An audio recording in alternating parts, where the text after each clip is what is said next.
Then we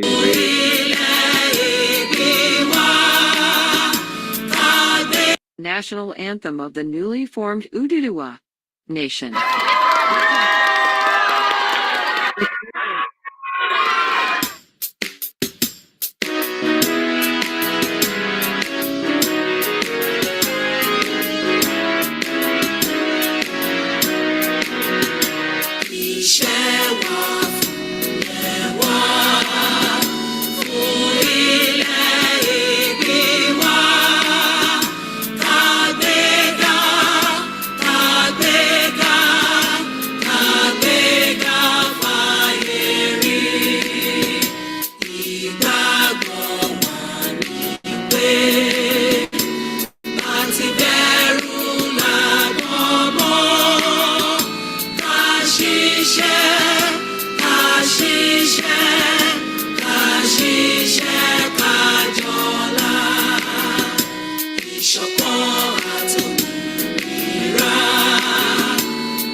Àwa ni ìmọ́lẹ̀ gbogbo adúláwọ̀.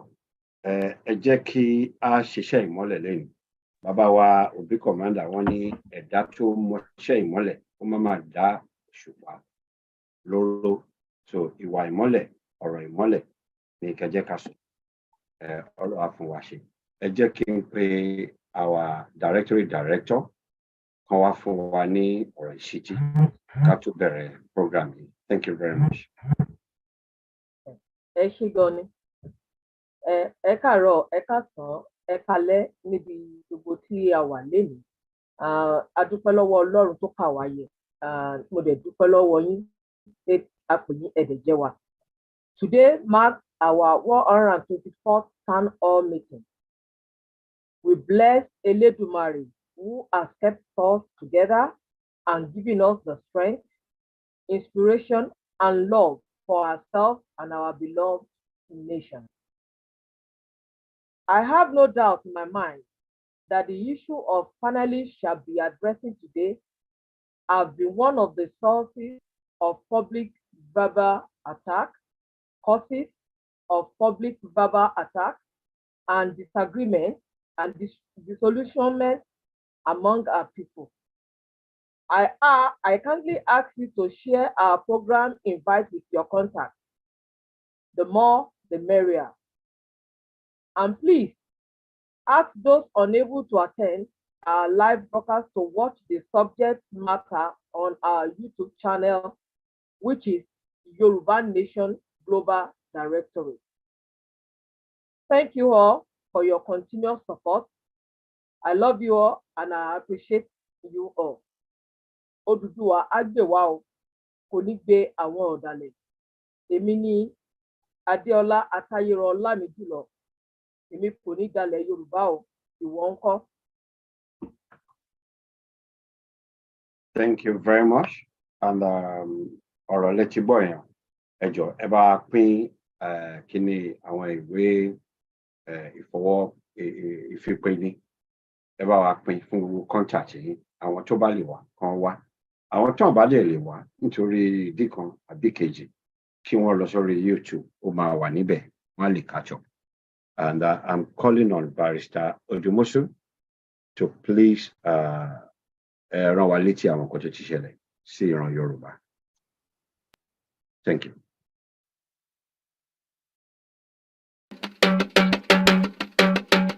A kò lè gbàgbé. Pípa àwọn ènìyàn wa láti ọwọ́ àwọn Fúlàní. A kò lè gbàgbé. A kò lè gbàgbé ìfi Fúlàní sẹ́ríkì joyè ní ìgbèríko wa. A kò lè gbàgbé. Ọgbọ́n ìlùmọ̀kọ́rọ́ yìí láti gba ilẹ̀ ayébáyé wa. A kò lè gbàgbé. Ìgbìmọ̀pọ̀ Fúlàní láti múni sìn títí ayé láti sọ wá di ará nílùú bàbá wa. A kò lè gbàgbé. ìgbìmọ̀pọ̀ Fúlàní láti sọ àwọn obìnrin wa di àkísà orí àtìtàn nílùú wa. A kò lè gbàgbé. Ìsọ Fúlàní di òmìrán tí ẹnikẹ́ni kò lè fọwọ́ kàn lábẹ́ òfin pẹ̀lú ìwà ọ̀bàyéjẹ́ tó wà lọ́wọ́ wọn. A kò lè gbàgbé. Ìwọlé bánijà lóru ọ̀gànjọ́. A kò lè gbàgbé. Ìgbìyànjú Fúlàní láti sọ ìlú wa di tiwọn àti láti gba ilẹ̀ ìbí wa pẹ̀lú àwọn ẹbí wọn láti orílẹ̀-èdè adúláwọ̀ Áfíríkà láti jẹ́ kí wọ́n lè máa gbé igbá orókè nínú ètò ìdìbò. A kò lè gbàgbé. Èròǹgbà àwọn Fúlàní láti fi owó ṣe ẹ̀tànjẹ fún àwọn ènìyàn wa láti gbàgbé ìpolongo fún àdádúró àwọn Yorùbá. A kò lè gbàgbé. Ìfimọ̀ṣe ọ̀kan àwọn Yorùbá láti ní orílẹ̀-èdè tiwa fún ìrandíran àwọn ọmọ wa. A kò lè gbàgbé. Àtìmọ́lé àwọn ènìyàn wa, àìbìkítà ìjọba Fúlàní fún pípa àwọn ọmọ Yorùbá ní orílẹ̀-èdè Yorùbá. A kò lè gbàgbé. A kò ní gbàgbé. Ìpínlẹ̀ Yorùbá di ṣíṣe, ìwẹ̀yìnwò kò sí rárá. Yorùbá ẹ jí ẹ má sùn o, Oòduà gbè wá o, kò ní gbé àwọn ọ̀dàlẹ̀, ọ̀dàlẹ̀ á bálẹ̀ lọ. Ìkéde láti ẹnu Yorùbá Nation Global Directorate.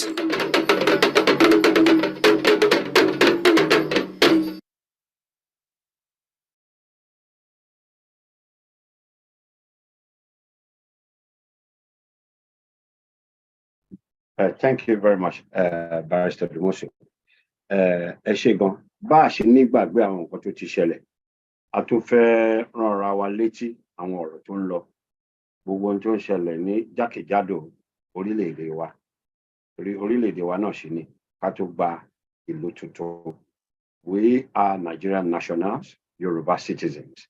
So, in a nutshell, we are Yoruba Nigerians.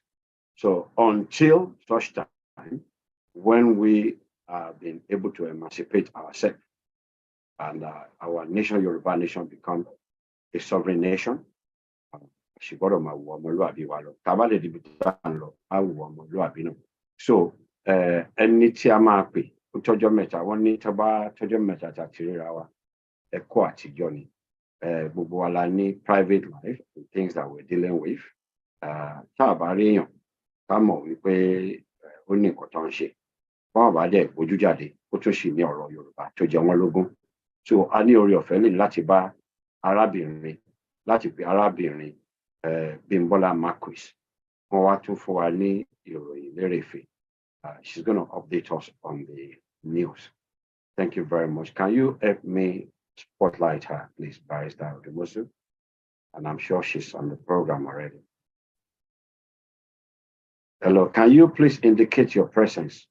Thank you. God bless you. Good. Mama, like you,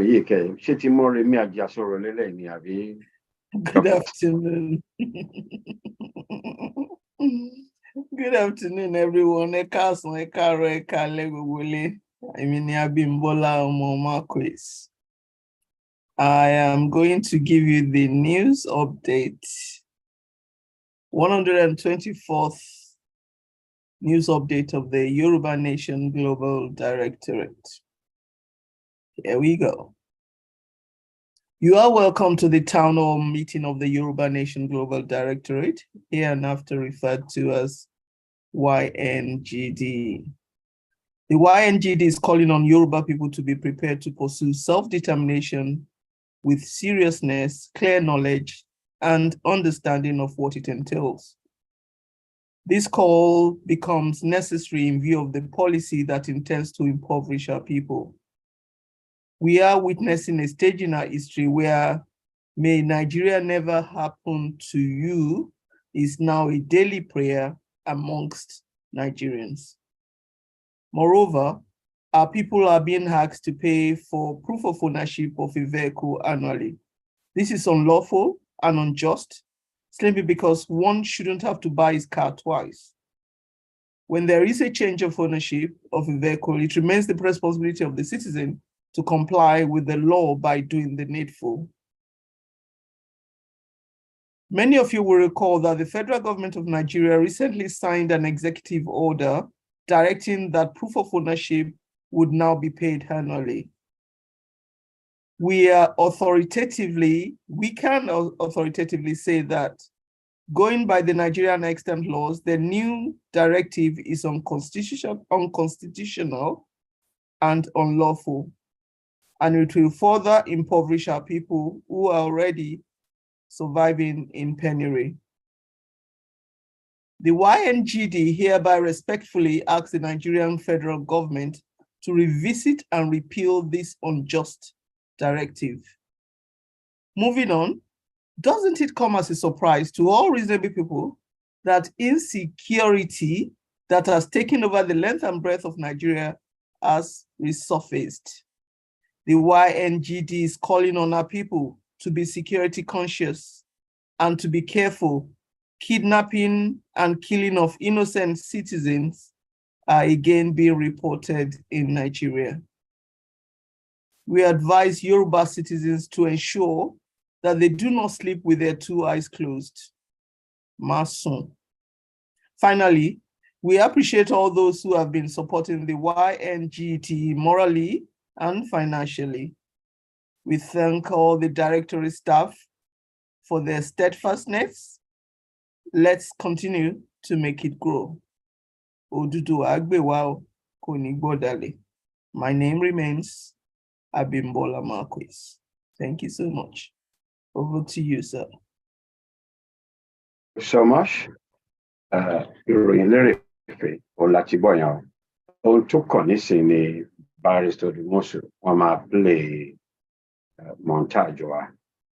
Wọ́n bá wa gbèsè. Barrister. Yeah.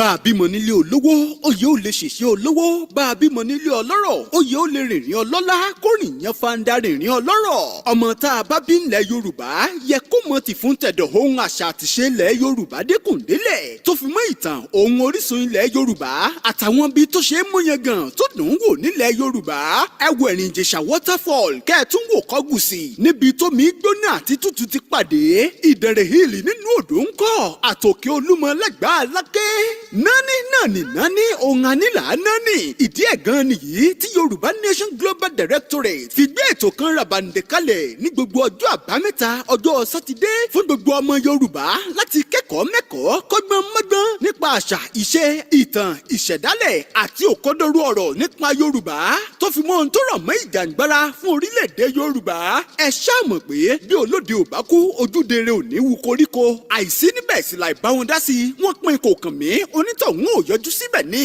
darapọ̀ lórí ìkànnì YouTube ní gbogbo ọjọ́ sátidé ní dédé aago 3 ọ̀sán nàìjíríà tàbí kó o darapọ̀ lórí Zoom fi àtẹ̀jíṣẹ́ mo fẹ́ darapọ̀ ránṣẹ́ sórí ìkànnì ímeèlì yìí yorubaнаtionglobal.d@gmail.com ìkànnì Yorùbá Nation Global Directorate lẹ́yìn tí rí wò lórí YouTube oríṣiríṣi àlejò tó jẹ́ ọ̀jọ̀gbọ́n tó nímọ̀ tó tó gbangba sùn lọ́yẹ́ ńlẹ́ ọmọ bá pàdé lọ́sọ̀ọ̀sẹ̀ fún ìdánilẹ́kọ̀ọ́ ohun ọ̀rọ̀ ìyànjú àti ọ̀rọ̀ nípa ìlọsíwájú àti akitiyan gbígba òmìnira ilẹ̀ Yorùbá jẹ́ ká jọ pàdé níbi ìdánilẹ́kọ̀ọ́ tọjọ́ àbámẹ́ta tọ̀sẹ̀ yìí kẹ́kù lẹ́gbọ́ kó sọ fún toko pé a kì í fárílẹ́yìn olórí ẹni tó ní nǹkan ó da òní ò ṣe ń bẹ̀ Yorùbá ò ní parun Yorùbá ò ní rẹ̀yìn láíláí Yorùbá Nation Global Directorate lolùkéde.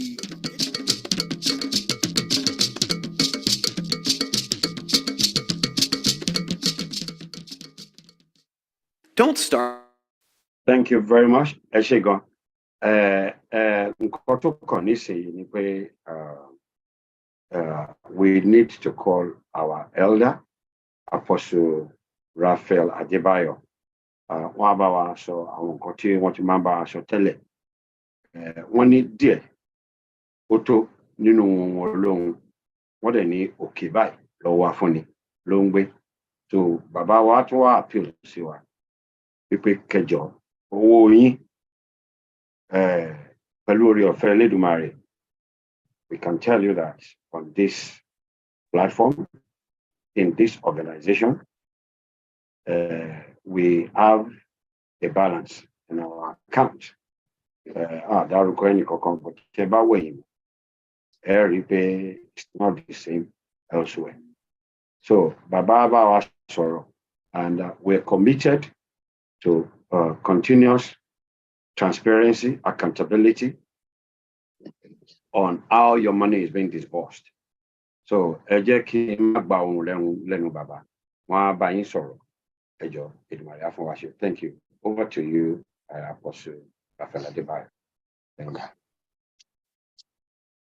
Ẹ kú àsìkò yìí o. Ẹ kú àárọ̀, ẹ kú ọ̀sán, ẹ kú alẹ́. Gbogbo ibi tí wọ́n ti ń gbọ́ wa. Ọlọ́run Olódùmarè Ọlọ́run Ẹlẹ́dàá, a máa dúró tì wá o.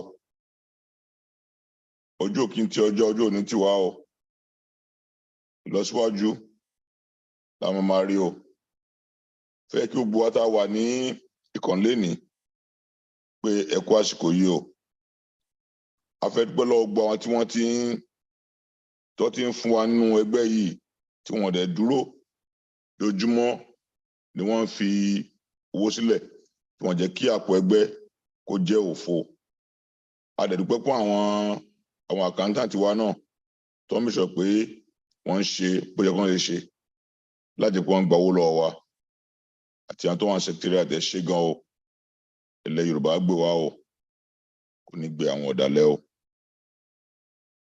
Ẹ jọ̀ọ́ ń fẹ́ fi àsìkò yìí tún bẹ̀ wá yìí pé ẹ má jẹ́ kó sú wa o, kò ní rẹ̀ wá o. Gbogbo tó yẹ ká ṣe wa àní gbé fẹ́ lómìíràn. Gbogbo tá à ń fi sílẹ̀ lójoojúmọ́ wà very very important. Ẹ jọ̀ọ́ lénìí náà jẹ́ ká dúró kí àyìn tó bá wà ní ọwọ́ wa kò sí owó tó kéré, kò sí owó tó kéré àtọ̀. Àsìkò yìí bá ti ń filẹ̀ gan ló fi hàn yí pé gbogbo àwọn kan pé wọ́n ní à ń ṣe nìkan tí ó máa bẹ̀rẹ̀ ọ̀rọ̀ tó ní parí rẹ̀. Yorùbá Law Directorate ó jẹ́ ẹgbẹ́ tó mú iyì kún ni. Ó jẹ́ ẹgbẹ́ tí a lè fi yangàn ní ìta torí pé kíni gbà tó wà níbẹ̀ nǹkan wọ́n jẹ́ tó ní ìfẹ́ ìlú tí wọ́n dẹ̀ ń ṣe ẹnìkan tẹ́ pé ó máa ń da nǹkan rú. Gbogbo tí a ti fi sílẹ̀ ní gbogbo ìgbà tá a bá wá jẹ kò sí bí àjọyọ̀ ṣe ipò ẹ̀ ó ní ètò. And kò sí nǹkan tá a fẹ́ ṣe lájẹ́ pé a fẹ́ ná kọ́bọ̀ ni o àbí pín ni o, lájẹ́ pé ògo ó lọ ní ọ̀nà tí a ti là sílẹ̀ láti lọ. Kò sẹ́nìkan tó kàn tó bọ owó ní anyhow. So wọ́n ní ká máa sọ pé báyìí ìrẹ̀dá nínú ẹgbẹ́ ní gbogbo ní ìgbàǹgbà mọ́ bá a ṣe àgírísẹ̀ tẹ́lẹ̀, ṣùgbọ́n àpò wa kò jófò.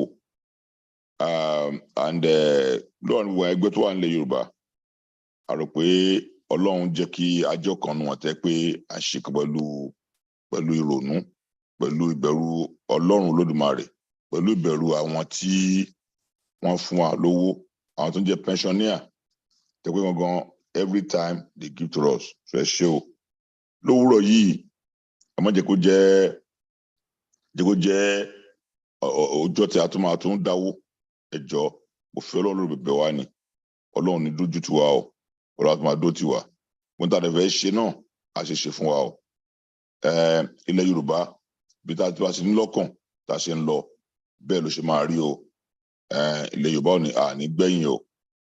Ó máa ṣe fún wa o. Ẹ ṣé gidi gan. Mo dúpẹ́ lọ́wọ́ yín. Ẹ jẹ́ ká fi kíní giving síta lórí chat box. Àwọn tó fẹ́ give Zelle yorubanationusa@gmail.com is our Zelle number. So àwọn tó wà ní Amẹ́ríkà tá lè lo Zelle. Àwọn tá lè fẹ́ lo our credit card or debit card, yorubanationgd.org. So wà lórí chat box jẹ́ ká lọ wò kí a lè give. Ẹ ṣé mo dúpẹ́ o. Thank you.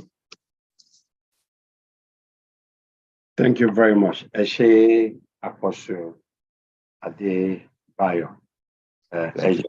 Barrister ìjọba àfikíní yẹn details báwọn èèyàn ṣe máa donate. Ó ti wà níbẹ̀ already. Ó ti wà níbẹ̀. Thank you very much. And ohun tó kàn báyìí ó ní ẹjọ́ má bínú sí mi. Ó ń wo àwọn ìwé àkọsílẹ̀ wa. Panelists. Yeah. Barrister Taiwo Odumoso ẹ̀yin náà tún ní ọpọ́n kan ẹ máa bá wa ṣe ìfihàn àwọn ọ̀jọ̀gbọ́n tí wọ́n máa bá wa fọ̀rọ̀ jomitoro ọ̀rọ̀ tán máa ṣí wa ní etí, wọ́n á ṣí wa nígbẹ́rẹ́ ìpàkọ́ nípa àwọn ohun tó ti jẹ́ èdè àìyedè tí ò yé wa tó yẹ pé ibi tó yẹ ká ti wọ ọmọlúàbí ìwà jàǹdùkú agídí pẹ̀lú àwọn fáànì tá a fi ń ṣe. Because wọ́n ní without knowledge or vision the people perish. Àfẹ́ ṣòfò àdẹ̀fẹ́ pàdánù anybody. So ó ṣe pàtàkì kí ọ̀rọ̀ yìí kó yé wa dáadáa. Barrister, over to you. Thank you. Ẹ ṣé, mo kí wa kú àbọ̀ sí orí ètò lénìí. Inú mi dùn láti wá síwájú yín. Topic wa fún weekend yìí, fún sátọ̀ ìpàdé òní, èyí tí àwọn èèyàn máa bá wa jíròrò lé lórí, ó dá lórí nǹkan tí a pè ní understanding the differences between insurrection and self-determination activism. Ìyẹn ni wípé kí ni ìyàtọ̀ tó wà láàrin pé à ń fi jàgídíjàgan a fi ń gba òmìnira àti àfi pẹ̀lẹ́tùrù àfi gbà á. Jàgídíjàgan ká jẹ́ ká máa pa àwọn èèyàn wa ni, àbí ká ní sùúrù ká sọ ní tùbínùbí kóníkálukú mọ èyí tó yẹ kó ṣe kó fi lọ. Àwọn tí wọ́n máa bá wa sọ̀rọ̀ lénìí, tí wọ́n máa bá wa jíròrò bí ọ̀rọ̀ náà, ẹnì kọ́kọ́ tí máa kọ́kọ́ pè ní àwọn ọ̀gbẹ́ni Ọláwálé Onígẹmọ. Barrister ìjọba mi highlight wọn. Yes, sure. Ọ̀gbẹ́ni Ọláwálé Onígẹmọ.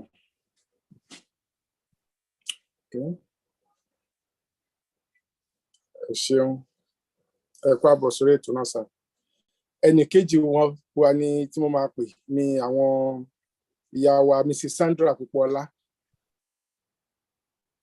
Ẹ jọ̀ọ́ màmá, ẹ jọ̀ọ́ ẹ tan fídíò yín ká lè gbé sórí ìkànnì. Okay. Yeah. Oh, thank you. Yeah. Ẹ ṣé mà.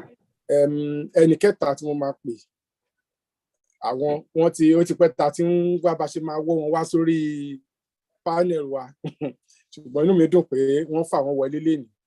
Àwọn ni bàbá wa Mr. Lawrence Talabi, Barrister Talabi, agbẹjọ́rò làwọn náà. Ẹ kú àbọ̀ sórí ètò náà sà. Mo fẹ́ balance it up, so mo fẹ́ wà gender sensitive lénìí, torí ẹ̀ mo fẹ́ pe ìyálòde Mrs. Yẹmisí Fádàhùnsí Ògúnlànà kí wọ́n darapọ̀ mọ́ wa. Ìyálòde, orúkọ wo lẹ ń jẹ́ lè ní o?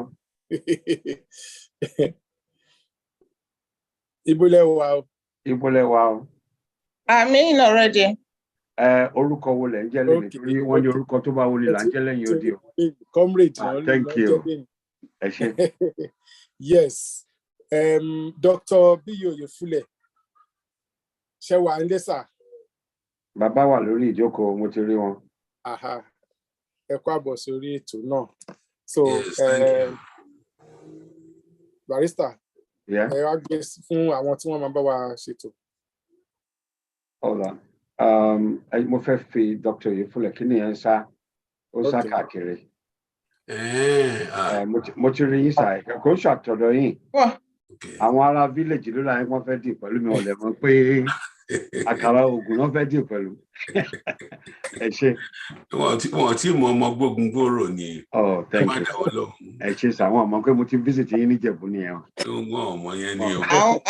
Dádì wa Oyèfúlẹ̀ àtàkọ́rọ̀ wọnú Àdó. Yes ma, àwa nìyẹn o. Ẹ káàárọ̀, ẹ káàsán lọ́dọ̀ yín o. Ẹ káàbọ̀ sà. Yes ma. Thank you very much. Láì fi ọ̀pá pọ̀lọpọ̀lọ péjọ, I would like to bring in our sister rather, and a prominent face on this platform, Mrs. Fúnmi Akande. Àwọn náà máa ṣe onígbọ̀wọ́ abala ètò tá a wà yìí. Over to you, Mrs. Akande. Please unmute yourself. Thank you. Ìyálòde Akande, you are welcome. Ẹ ọjọ́ mẹ́ta sà, ẹ kú ọjọ́ mẹ́ta mà. Ẹ̀yin bàbá mi, ẹ̀yin ìyá mi, oníjàngbọ̀n yín ló tún.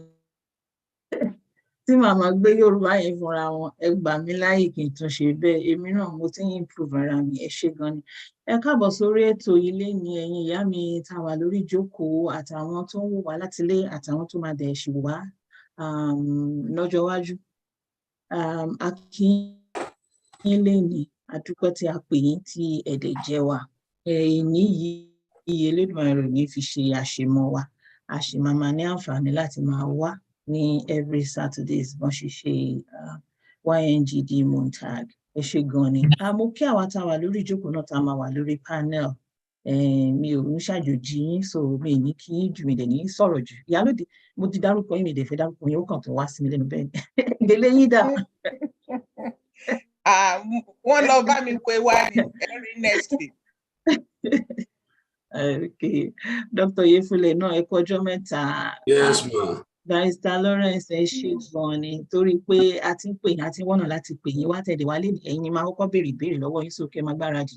Ìyá mi Sandra mo kí yín gidi gan ni, ẹ ṣé gan ni, ẹ kú àdúrótì, ẹ kú gbogbo ọgbọ́n àti òye. Bàbá mi Onígẹmọ, we are always in the same boat, so I'm with you today also. Ẹ pẹ̀lẹ́ gan ni. Ó ti yé yín bí mo ṣe sọ yẹn. Tread there lightly pẹ̀lú mi o, especially. Don't worry, we're in the same boat, so gbogbo is all for the good of àwa ọmọ Yorùbá. Ẹ jọ̀ọ́ ẹ̀yin tẹ́ wà nílé àtàwọn tó bá máa kọ chat, ẹ jọ̀ọ́ tí ẹ bá ní ohunkóhun tí ẹ fẹ́ fi kún ọ̀rọ̀ tí a dẹnu lé lórí, ẹ máa bá wa fi sínú chat room yẹn. Tí ẹ bá ní opinion àbí recommendation, whatever.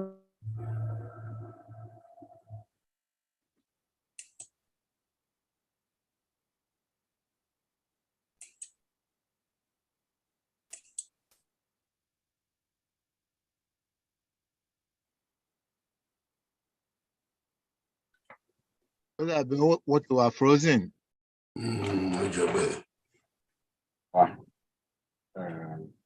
Bí gbogbo àwọn ará Canada, ó dàbí pa máa gbé Glo lọ síbẹ̀.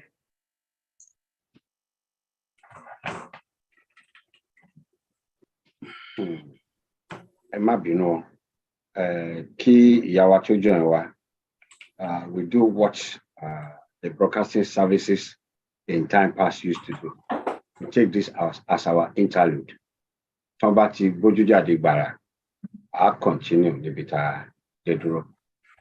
Ẹ jọ̀ọ́ sọ́dọ̀ mi ló tún ti paná láyà. Ọ̀dọ̀ yín ni. Ọ̀dọ̀ yín a sì fẹ́ sọ kọ̀ǹgọ́ sílùú ni, but nísìnyí tẹ̀ ti dé. Ẹ má bínú sí mi wò, ṣe rí laptop mi yìí ó dà ń bá àwọn Fúlàní ti dáwọ́lé laptop mi, kò yé mi mọ́. Ẹ gbà mí láyè tí má ti disappear bẹ́ẹ̀ yẹn. Gbogbo ọ̀rọ̀ lórí alábàáyìn. Sísítà mi ẹ lọ tà kẹ́ ẹ fi ra nǹkan tó ń ṣe. Okay, mo máa ṣe bẹ́ẹ̀. Ẹ má bínú sí mi, ó ti jẹ́ kí n lose part of my line of thought. Okay, Barrister Talabi, ọwọ́ yẹn máa fi fún yẹn máa bẹ̀rẹ̀ first question yẹn torí ẹni tá a ti ń wá látijọ́ yìí a lè ti rìn lẹ́yìn. So first question tí máa béèrè ọ̀dọ̀ yín ni máa ti béèrè. Àwọn tá a dẹ̀ wà lórí ìjókòó náà ẹ̀kọ́ kan tẹ́ bá ní nǹkan tẹ́ fẹ́ dá sí ìbéèrè yẹn, ẹ máa náwó pọ̀ ó dìgbà tí mo bá sọ pé kẹ́ náwó wọn, ẹ má kàn náwó, ẹ dẹ̀ má kàn interject àwọn tó ń sọ̀rọ̀, ṣe mọ̀ pófin wa ní pé ká máa mute ara wa tán bá fún wa ní opportunity láti sọ̀rọ̀. Gbogbo wa ẹ jọ̀ọ́ ẹ jẹ́ ká mute mics wa so that kò ní máa interrupt tá bá ń sọ̀rọ̀ lọ. Ẹ ṣé gan ni. Ní àkọlé ètò ti tòní, understanding the differences between insurrection and self-determination. Question, it is just a report. Putting aside the amalgamation, the imbalance of the highly reputed 1999 Constitution of Nigeria as amended, do you agree or disagree that Nigeria still remains a sovereign nation and a member of international bodies such as ECOWAS, African Union, and United Nations? Do you agree or disagree? Barrister Alabi? Akile, thank you very much for the question. Yeah. From my own point of view, I disagree. Because the Constitution of 1999 as amended is one sectional. Is made to suit some personality or some tribe against the other. Àwọn kan ṣe láti bára wọn láti jẹ́ kó wúlò fáwọn ju àwọn ẹlòmíì lọ.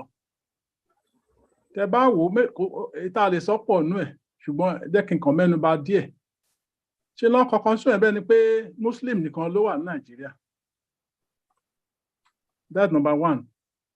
Ṣé lọ́n kọ́ bẹ́ẹ̀ ni pé the Northerners nìkan ló wà ńbẹ̀. Tí ò dẹ̀ rí bẹ́ẹ̀.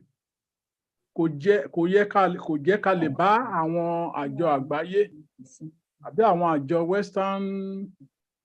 Western OAU àti others kò jẹ́ ká lè bá wọn mu.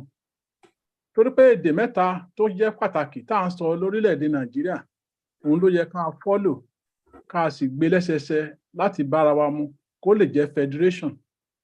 A kàn ń pè ní federation, it's not federation at all, it's one-sided. Kí n má fàrògùn tó rán ẹlòmíì tó máa dá sí, ẹ jẹ́ kí n dánu dúró bẹ́yẹn náà. Mo máa bi Dr. Oyefule. Mo lérò pé ẹ get question yẹn. Mo dẹ̀ fẹ́ ṣe àfihàn. Does the imbalance in the constitution nullify Nigeria as a sovereign nation? Mo fẹ́ kẹ́ join ní papọ̀ mọ́. Question yẹn tẹ́ bá máa down so that you summarize your answers lápapọ̀. Ṣé ẹ ń béèrè pé ṣé 1999 constitution nullified Nigeria as a nation? Ṣé kò tẹ́ béèrè nìyẹn? Then pẹ̀lú tí mo kọ́kọ́ béèrè yẹn pé ṣé agree pé do you agree or disagree that Nigerians still remain a sovereign nation? Okay. Well, Nigeria is still a sovereign nation. I may agree with where it should be sovereign nation. But the reality is Nigeria has a seat in the United Nations. So sovereign nation to meet all the criteria for gbogbo nǹkan tí sovereign nation gbẹ́dọ̀ ní. The 1999 constitution, bí Alàgbà Onígẹmọ ti sọ, was something that was written deceitfully by some people in the north for the northerners and for the Muslims, while disregarding the rest of Nigeria and the rest of Nigerians. Kosirombe. Shubon, having said all that, does that nullify Nigeria's sovereignty? No, it does not. It does not nullify Nigeria's sovereignty. Do we agree with the Constitution? Hell no. It's a constitution written by idiots, meant to be for idiots, but we are no idiots. So there's no right-thinking Nigerian to bá fẹ́ ṣe òótọ́ fún ààrẹ tó bá ní pé òun lè agree pẹ̀lú constitution yẹn. In fact, àwọn tó kọ́ gan-an mọ̀ pé kò yẹ káwọn kọ irú nǹkan bẹ́ẹ̀ yẹn. So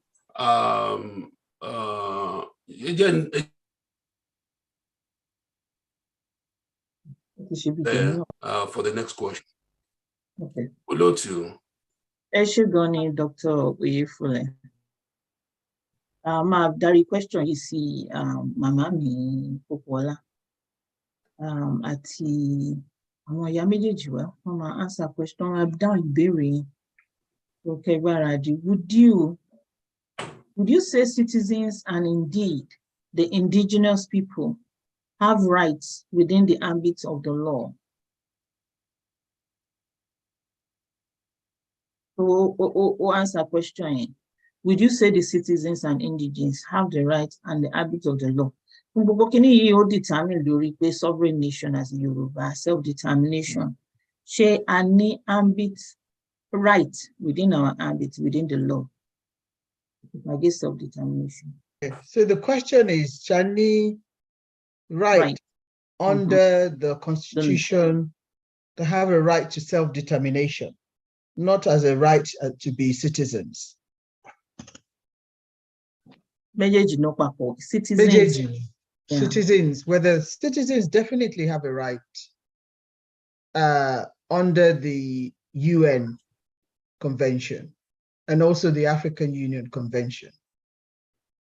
What our Constitution has not recognized deliberately are those rights, you know, because the day will come, because it's just a matter of a countdown, isn't it?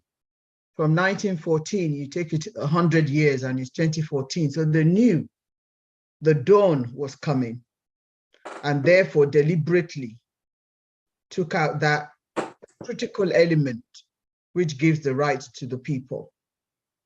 But nevertheless, we can set that aside and rely on the rights given under the UN and the AU, and even probably ECOWAS as well. So, yeah. Question here, all are very ambiguous. Mo rò pé bí mo ṣe down, bí mo ṣe put it together to us, the right, it may be any right. The citizens or the indigenous people of that nation, do they have rights at all? Yes. Under the Constitution of 1999.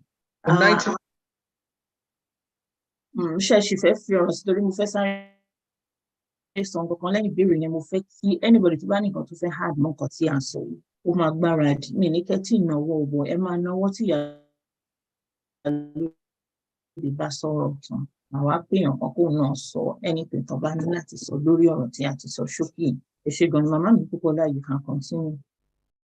No, I think I've said all that I'd like to say on it. You know. Okay. Okay, more interject in. No, it's fine. The Constitution does not give the right, the absolute right to citizens to self-determination.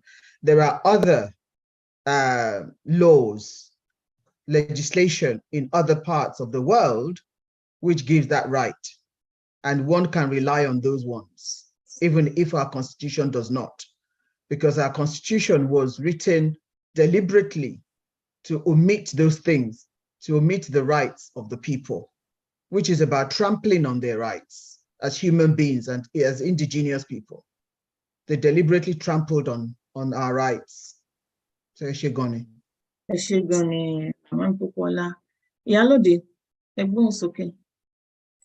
I believe that every citizen is supposed to have a right in a nation. And I believe that that is a nation that works, not a Nigerian nation. In a nation that respects human rights, yeah, every citizen, even a baby, even a mad person have rights. But in Nigeria, the Constitution is on, the way they did it, most especially the 1999 Constitution, is only met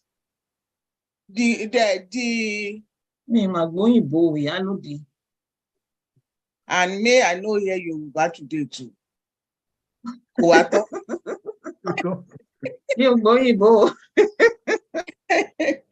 So the Constitution only, the Nigerian 1999 Constitution only favored the rich and the famous, not all the citizens of Nigeria.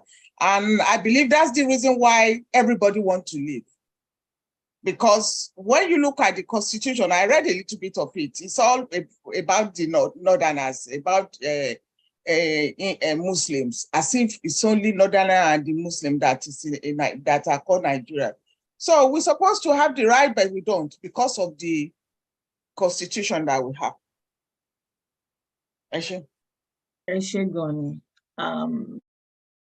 Bàbá mi onígẹ̀mọ́ mi tí rẹ̀ ni tí mo fẹ́ máàchì yín pẹ̀lú ó yá ẹ dáhùn sí so màá kàn máa pè yín lójijì. ẹ dáhùn sí ìbéèrè yìí. Okay, Olotu, first of all, let's kind of question, or my own question, who are the group of people or set of people that sat down in a conference or in a closed door that wrote this constitution? Because democratically, we should say that Constitution bounds a country, right? And the Constitution should be for everyone. So, and everyone or every citizen should have a representative sitting together to write this Constitution. So, ó dàbí pé Constitution yẹn bí Alàgbà Alabi ṣe sọ was written in favor of one particular group of people, Northerners, the Muslim. So who are those? So represent the rest of the the rest of the people, like the Yorubas and the Igbos. Who are the people there? Start there and agree to that constitution. That's my own question. That constitution is not written for everyone. So, for now.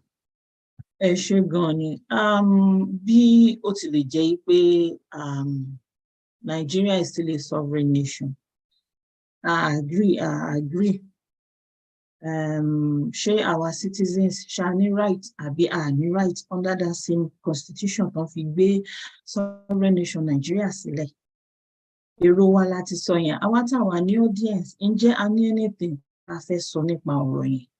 Nípa ẹ̀tọ́ ọmọ ènìyàn ní under constitution 1999 tí Nigeria jẹ́ sovereign nation, apart from pé à ń jà fún self-determination.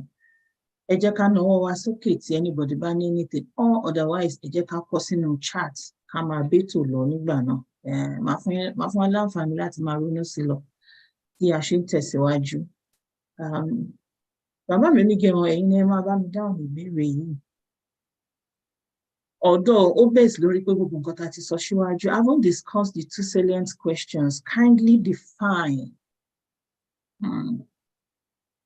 Bóyá kí n gbé fún Barrister Talabi, torí he is a lawyer. Wọ́n á dẹ̀ lè bá wa ṣe justice sí i. But màá fi fún yín láǹfààní láti lè dáhùn. Kindly define what insurrection is. So, ó mì pé Barrister Talabi, ẹ̀yin lẹ máa dáhùn ìbéèrè yẹn tí bọ̀dá mi Onígẹmọ bá sọ̀rọ̀. Wọ́n ní sọ tán bá dáhùn ìbéèrè. Oh, so ẹ fẹ́ kí n dáhùn ìbéèrè yẹn, okay. Mo fẹ́ kẹ́ kọ́kọ́ dáhùn ẹ̀ ní wọ́n bá ti ẹ̀ lè sọ. Okay, insurrection, my own opinion and my understanding. First of all, mo ní excerpts kan tí mo print by. That's only what is the exact meaning of insurrection? Insurrection, an organized and usually violent act of revolt or rebellion against an established government or governing authority of a nation state or other political entity by a group of its citizens or subjects. So it means there are a group of people that, won't agree with the political process at which a candidate was elected, even though it has been proven that the election was free and fair. And thereby, what they want to do is to force the issue, and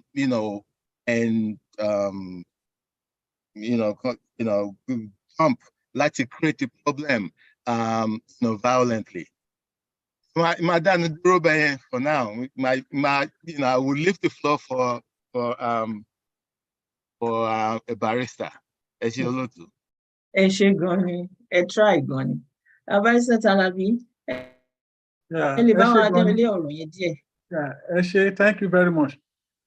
What is the meaning of insurrection? It's just organizing an opposition to the authority. A lè sọ pé ìṣọ̀tẹ̀ àbí ìgbọ̀nà ẹ̀bùrú or ìgbọ̀nà ẹ̀rú, or causing a conflict in which one faction tries to wrest control from another. We can just make it as rebellion or revolt or uprising. So, on determination or fighting for another nation, taking this route will not work at all. I mean, tí ibi tó ti work sí, àfàwọn tó bá sọ di ogun, tó ń sọ di ìjà, wọ́n bẹ̀rẹ̀ sí ní gbẹ̀mí ara wọn. Mo rántí pé òbí kọrin kan ní ìgbà kan láyé jọ̀hún tó ní ohun abáfẹ̀sọ̀ mú, òun ló ń yanjú, ṣùgbọ́n ohun tá bá fagbára mú, òun ló ń le koko bí ojú ẹja. Ohun abáfẹ̀sọ̀ mú kò lè bàjẹ́. Ọ̀rọ̀ self-determination, ọ̀nà ẹ̀sọ̀ ló yẹ ká gbà láti gbọ̀nà, láti come to a round table discussion. Barrister Talabi, ẹ má ti dẹnu lé torí o ní next question, so máa fún opportunity láti break it down better off. All right. Mo ti sọ the meaning of insurrection and what is really mean. Ẹ má ti sọ self-determination because gbogbo àná làjọ máa sọ. Mi ò fẹ́ kẹ́ gbóríjó yẹn jáde. Torí èmi ò mọ̀, ẹ̀dẹ̀ tí ń sọ.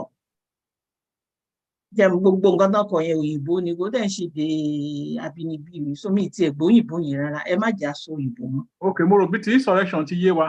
Ó ti yé wa báyìí. Ìṣọ̀tẹ̀. Okay, ẹ ṣé gan ni barrister. Mo fẹ́ fi èkìlọ̀ náà ló máa jẹ́ àbí update. How will I even say? Báwo ṣe fẹ́ sọ? Èmi gan rúfin. Mi ò fẹ́ ká sọ òyìnbó, mi ò gbóyìnbó. Ẹ má jà sọ òyìnbó torí Yorùbá Global Directorate lápò Yorùbá ní àkọlé nǹkan tá à ń ṣe. Ẹ jẹ́ ká gbìyànjú ká máa sọ Yorùbá yẹn bá bá ṣe mọ̀ sí. Tó ẹ ṣe ń sọ yẹn ń dorí èmi gan Yorùbá àti English kí n tó máa interpret síra wọn mi ò lè comprehend it. So ẹ jẹ́ ká máa sọ Yorùbá wa lọ torí tá a bá ń continue lórí English yẹn kò ní work fún èmi gan tí mo moderate mo ti ń wá confused. Òyìnbó yẹn ti pọ̀ jù. Insurrection, self-determination, kí ló ń jẹ́ bẹ́ẹ̀ ní Yorùbá? Ẹjọ́ ta ló máa bá wa define self-determination because that's the question tó tẹ̀lé ìtasọ̀kan yẹn. Dr. Ibi, ẹ má sọ òyìnbó. Àbí mo wà muted ni? Kò sẹ́ni tó ń dá mi lóhùn. Èmi mo wà muted nsìn. Kí lẹ fẹ́ kí n sọ, madam? Mo fẹ́ kẹ́ define the self-determination activism. Activism. Self-determination, activism or activities or activism. Well, basically, pé ìjàngbara ni Yorùbá ń pè yẹ, kágbára wálẹ̀, ká lè dá nǹkan dúró, nǹkan tí self-determination translate to ní Yorùbá nìyẹn. Tẹ́ bá dẹ̀ fẹ́ kí n fi kí n áàdì nǹkan tó máa lead sí, mo lè sọ nípa ìyẹn náà if you want me to.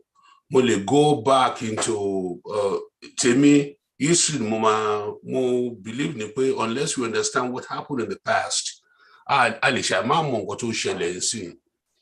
Ibi tèmi máa sọ nípa self-determination, mo máa lo 2 countries tí gbogbo wa mọ̀ dáadáa, America àti France. Ṣé mọ̀ ní France, there was war, or there was discontentment with the king, especially Louis XVI, to lead to the storming of the Bastille, in July 14, 1789. Eventually, the storming of the Bastille and gbogbo àwọn nǹkan ìjàngbara ó wá lead sí French part of the French Revolution until the revolution ended in 1799. To France, the Republic, to the democratic entity. Now, later storming of the Bastille, the people took power into their own hands. What the people appealed to the monarchy, so they took power to their own into their own hands. One bere jagidijagan ishote tabafe pebe. One bere jagidijagan. Eventually, it led to their to the independent, to the democratic unit, French democratic entity being formed after 1799. Tabade to padà wá sí America. Taba rántí pé ní Britain ló rule America tẹ́lẹ̀, the colonial master. Ẹ má bínú. Britain the colonial master, America tẹ́lẹ̀. And ìgbà tí Britain bẹ̀rẹ̀ sí ṣe àṣemáṣe, tó máa ń gbé unfair tax wá fún àwọn èèyàn. Tax taxation without representation. Nígbà o. Ní Britain send the troop lọ sí Boston ní October 1768. And ìgbà tó yá, 5 people got killed in one entity, Boston Massacre. And this was about 2 years later. Once in the soldiers in 1768, by March 1770, Maruloku, Ibiti Revolution America to start here. From that 1770 until July 1776, she won't declare American Declaration of Independence. So one manly the same Ikejini, they be angry, until self-determination will eventually get in. But will Ishote lead to self-determination? Not all the time. There are many times it leads here, but we need to understand and carefully study what was successful. France was successful. They up to talk back to 1799. America successful, talk back to 1776. Even though once they still fought with the Britishers after 1776. So one mechanism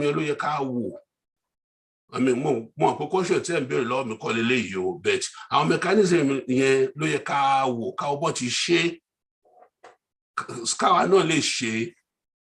without violence, without having to waste blood, waste our people. Olotu. Ṣé gan ni èmi náà try láti kọ sílẹ̀ nítorí ẹ mọ̀ pé mo ti sọ pé mi ò gbóyìnbó. Yorùbá wọn sọ kẹ́ tàbí mo fò òyìnbó díẹ̀ sí ni ẹ má bínú.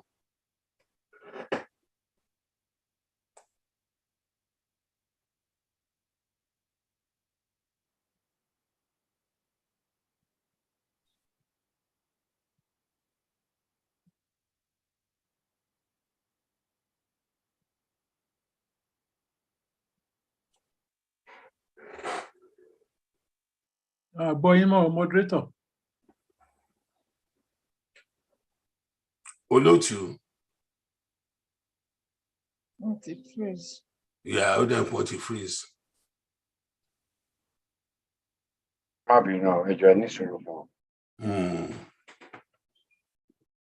She'll be back. I guess she needs to log back in.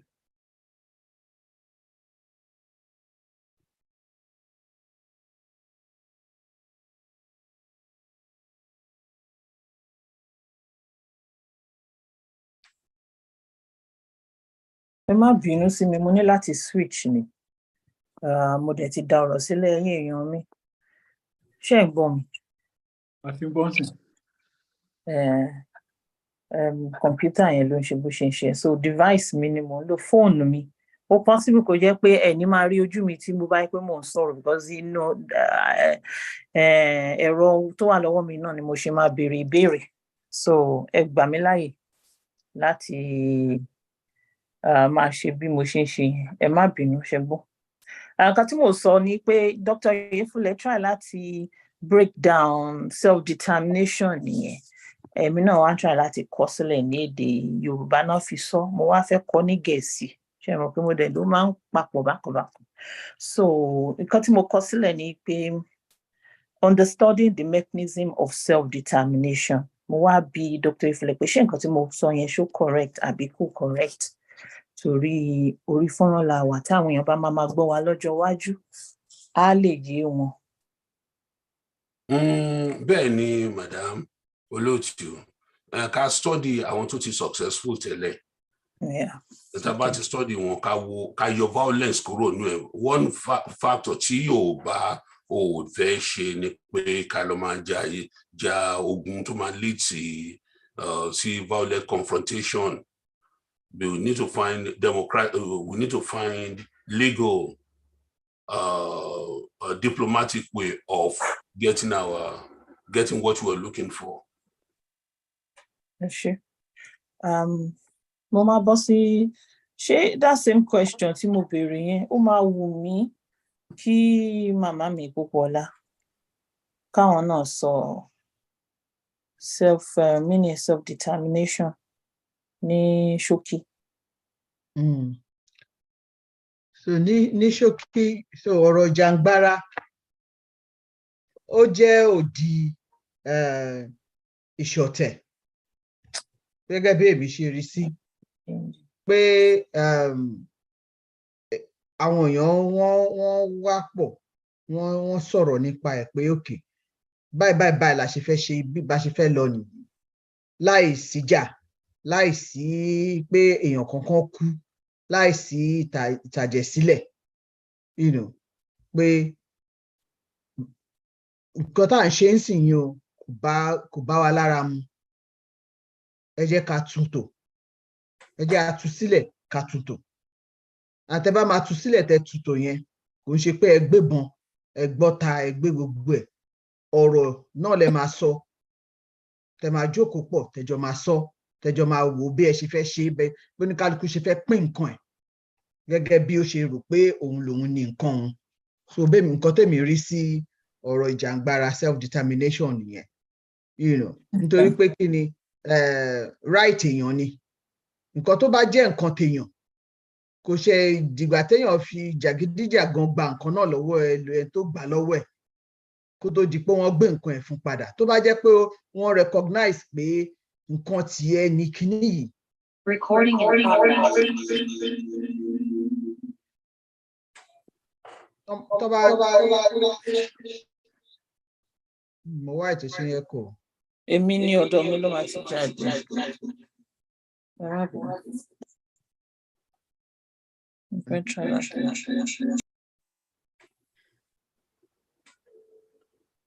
Ẹ máa sọ̀rọ̀ lọ, Mrs. Pópóọlá. Máa sọ̀rọ̀ lọ. Tó bá jẹ́ pé gbogbo àwọn tí wọ́n jọ fẹ́ sọ̀rọ̀ yẹn wọ́n recognize pé nǹkan tí a fẹ́ sọ̀rọ̀ lé lórí yìí àwọn tó ní gangan nìyí. Because I think nǹkan tó ń ṣẹlẹ̀ ní ọ̀dọ̀ wa nísìnyí pé wọ́n mọ̀ pé àwọn tó ní nǹkan nìyí ṣùgbọ́n ojú kòkòrò ó pẹ̀lú nǹkan tó ń ṣe wá tó jẹ́ pé nǹkan tó ẹni ẹlẹ́ni ló wọ̀ wá lójú nítorí pé àròkó dájú tí àwọn èèyàn kan lọ nítorí pé àwọn èèyàn kan ṣiṣẹ́ síbẹ̀ bọ̀ àwọn tó ń ṣiṣẹ́ fẹ́ jẹ́ ń bẹ̀ wọ́n dẹ̀ fẹ́ máa continue láti jẹ́ ń bẹ̀ ìtorí ẹ̀ ló ṣe jẹ́ wàhálà tí wọ́n fẹ́ fún àwọn èèyàn tó ní nǹkan wọn padà tó dẹ̀ ń tẹ̀ wọ́n mọ́lẹ̀ tó ń ṣe bẹ́ẹ̀ ni pé wọn ò ní right láti béèrè fún kinní yẹn nígbà tó mọ̀ pé wọ́n ní right láti béèrè fún bọ̀ wọ́n máa fi ọwọ́ tọ̀yàn lójú pé ó yá kí ló fẹ́ ṣe sí ń pa ẹ̀ kí ni nǹkan tó fẹ́ ṣe àti nǹkan tó wàhálà tó wà ńlẹ̀ gangan nìyẹn pé àwọn èèyàn kan wà tó ń rò pé ẹ̀tọ́ wa ni wọ́n mọ̀ pé ẹ̀tọ́ wa ni ṣùgbọ́n wọ́n rò pé wá ìta ṣe máa fún yín nígbà jẹ́ pé àtijọ́ ń pin látijọ́ yìí ni kíní kan kò ń ṣe ti yín ẹ jáwọ́ kúrò ń bẹ̀ tẹ bá fẹ́ wá negotiate bẹ́ a ṣe tẹ bá fẹ́ nǹkan tó jẹ́ tiwa pé ká fún yín bẹ̀ come and negotiate ẹ má tún pa wá lé lórí kò àfẹ́ yẹn àwa Yorùbá à ń fẹ́ gba ẹ̀jẹ̀ lẹ́jẹ̀ we're not violent people we're you know, we're humans. We believe in humanity and have so much compassion. And I think problem tí wọ́n rí nìyẹn pé àwọn eléyìí àwọn lè fi ọwọ́ tọ́ wọn lójú kò dẹ̀ sí nǹkan tó lè ṣe sí. So I think olóòtú mi mọ̀ bóyá wọ́n ti padà ọ. Olóòtú ò tí ì padà but ẹ jẹ́ kí n jẹ́ Adélé. Mo ti padà. Ẹ ti padà. Oh, thank you. Mo fẹ́ joyè Adélé dè yín tẹ́lẹ̀ ni. Ẹ ṣé. Nọ́mbà wọlé. Thank you. Ẹ ṣé gan ni, thank you so much. Àmọ́ bẹ́ẹ̀ ni ìdè ṣe wá rí o. Tí ẹ ti dáhùn ìbéèrè yẹn sìn, Mr. Talabi, mo rí pé ńgbà tẹ́ ń dáhùn question insurrection yẹn, ẹ fẹ́ mẹ́nu lé self-determination. Màá fún yín opportunity láti lè veer mind yín lórí self-determination ká tó move on lọ sí next question. Ẹ ṣé púpọ̀ lótú.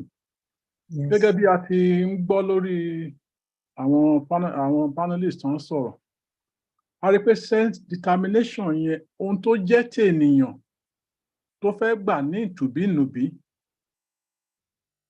because jàgídíjàgan ò ṣe é. Tá bá ní ká ṣe jàgídíjàgan, a ò mọ ẹni tọ́wọ́ ẹ̀ máa jù. Kéèyàn má bàa tún jẹ ìyàmọ́yà. Tó bá ṣe ní jàgídíjàgan, onítọ̀hún lè jẹ ìyàmọ́yà kó má tẹ̀ wá rí nǹkan kan gbà rárá mọ́.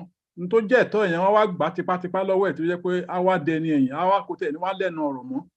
In fact, ẹni tó jùlọ ẹ̀gán lè ṣòfin tó fi jẹ́ wípé wọn ò ní jẹ́ ṣerú ẹ̀ mọ́ láyé. So òun ló ṣe jẹ́ kí ènìyàn fi sùúrù ṣe self-determination. Ẹ̀tọ́ wa ní tòótọ́, àwa la nílẹ̀, àwa la ní agbègbè wa, àwa la lè dé wa, àwa la ní ẹrù wa. Ṣùgbọ́n wọ́n ti so wá pọ̀ ní ìgbéyàwó tí ò dáa. Wọ́n ti fọ́ọ̀sì wa lọ bá àwọn ẹlòmíì tó dẹ̀ ti gàgàbá lórí tán ti fún láàyè. Táwọn kan ti dúró tì wọ́n láti fún wọn láàyè. Torí pé àwọn British ló dúró lẹ́yìn wọn láti rig election ní 1950 something, 58, 6 or 59. 59 tán fi rig election fún wọn tán á di 32 million pẹ̀lú fígọ̀ wọn. So ìgbà yẹn lọ ti lẹ́sẹ̀ ńlẹ̀ tán ti lẹ́yìn láti máa rúlù wa. So sùúrù la gbọ́dọ̀ fi gbára wa lọ́wọ́ wọn. Sùúrù ká ṣe ní ìtùbínùbí so that ká lè kó ogún wa kó lè jáde mọ́nú. Tá bá ní ká fi jàgídíjàgan ṣe kò lè rọgbọ gẹ́gẹ́ bí mo ti sọ. Ó lè rọgbọ náà o, ṣùgbọ́n èmi á ti ṣòfò. Nǹkan rere gan ti bàjẹ́. Àwọn tá a rò pé ó lé ọjọ́ ọ̀la tá à ń jà fún gan a ti lè ti pa wọ́n run. Ṣùgbọ́n Ọlọ́run jẹ́ kí yẹn ṣẹlẹ̀. Òun ló jẹ́ kí self-determination kó ṣe pàtàkì fún wa láti fi sùúrù ṣe. Ó lè pẹ́ ṣùgbọ́n sùúrù tó lọ́jọ́ ni ó máa dé ní ọjọ́ kan. Ẹ ṣé. Ìyálóde. Barrister Lawrence, ẹ ṣé gan ni mo dúpẹ́. Is it appropriate for any self-determination organization to declare Yoruba nation without the knowledge of Nigerian government and international bodies such as ECOWAS, African Union, and United Nations? Kẹ́tó dáhùn ìbéèrè yẹn, mo fẹ́ kẹ́ni lọ́kàn wọ́n ti bá wa sọ ìtumọ̀ insurrection àti self-determination. Wọ́n ti sọ ìtumọ̀ méjèèjì fún wa. So tá a máa dáhùn ìbéèrè yẹn, ẹ jẹ́ ká gbélé lórí pé ṣé ó lẹ́tọ̀ọ́ kí ẹnìkan dìde kó ní ẹ̀rùn pé mo interpret ẹni ó lè má jọ English gbà mí láyè kí n ṣàṣọ bí mo ṣe ń sọ yẹn. Ṣé ó lẹ́tọ̀ọ́ kí ẹnìkan dẹ̀ dìde kó ní àwọn ti gba Yorùbá nation? Mi ò rò pé ó lẹ́tọ̀ọ́ láti sọ bẹ́ẹ̀ or láti ṣe bẹ́ẹ̀ because bí bàbá wa ṣe sọ pé ohun tá a bá fi ẹ̀sọ̀ mú kò kí ń bàjẹ́, ohun tá a bá fagbára mú ló máa ń nira. So tí a bá ní pé a fẹ́ lo jàgídíjàgan, àwọn yúùtù wa tí gbogbo àwa àgbàlagbà gbogbo àwọn àgbàlagbà tó fi ń ṣe gbogbo nǹkan tó ń ṣe, ẹlòmíín ná owó, ẹlòmíín ná ara, àwọn kan ń gbààwẹ̀, àwọn kan ń gbàdúrà, àwọn kan ń ṣèṣọ́ òru. So tá a bá ní pé okay o, a lọ to that side again ká bẹ̀rẹ̀ sí ní jà ká máa kó ogun wọ ilẹ̀ wa kó léwu títorí àwọn tí à ń bá fà ẹ̀ wọn ò rán wa ńṣẹ́ o àwọn máa ń pòwe pé ogójì ọmọ ò tó Ọlọ́run pajẹ níṣẹ́jú kan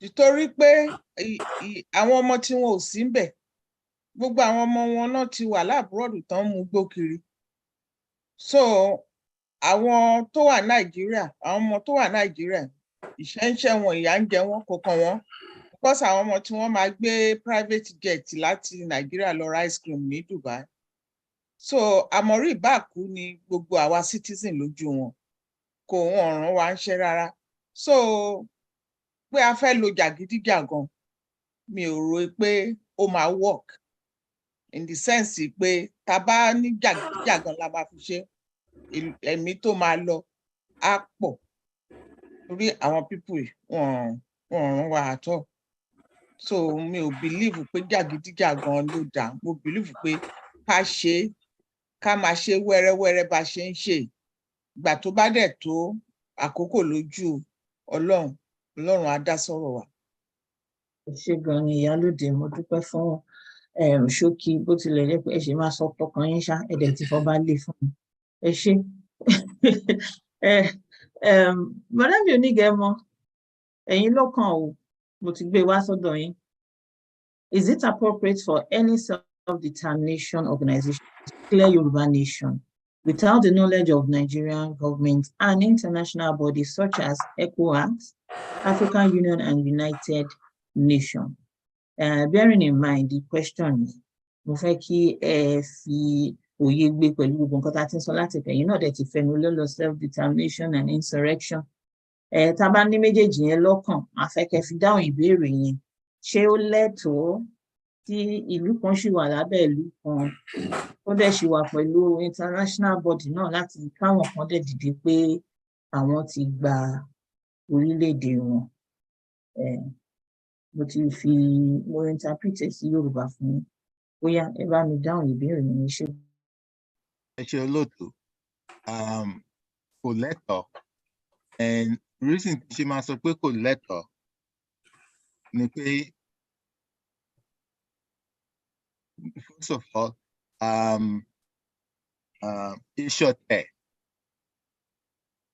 ìṣọ̀tẹ̀ ó máa bring about violence à ń para wa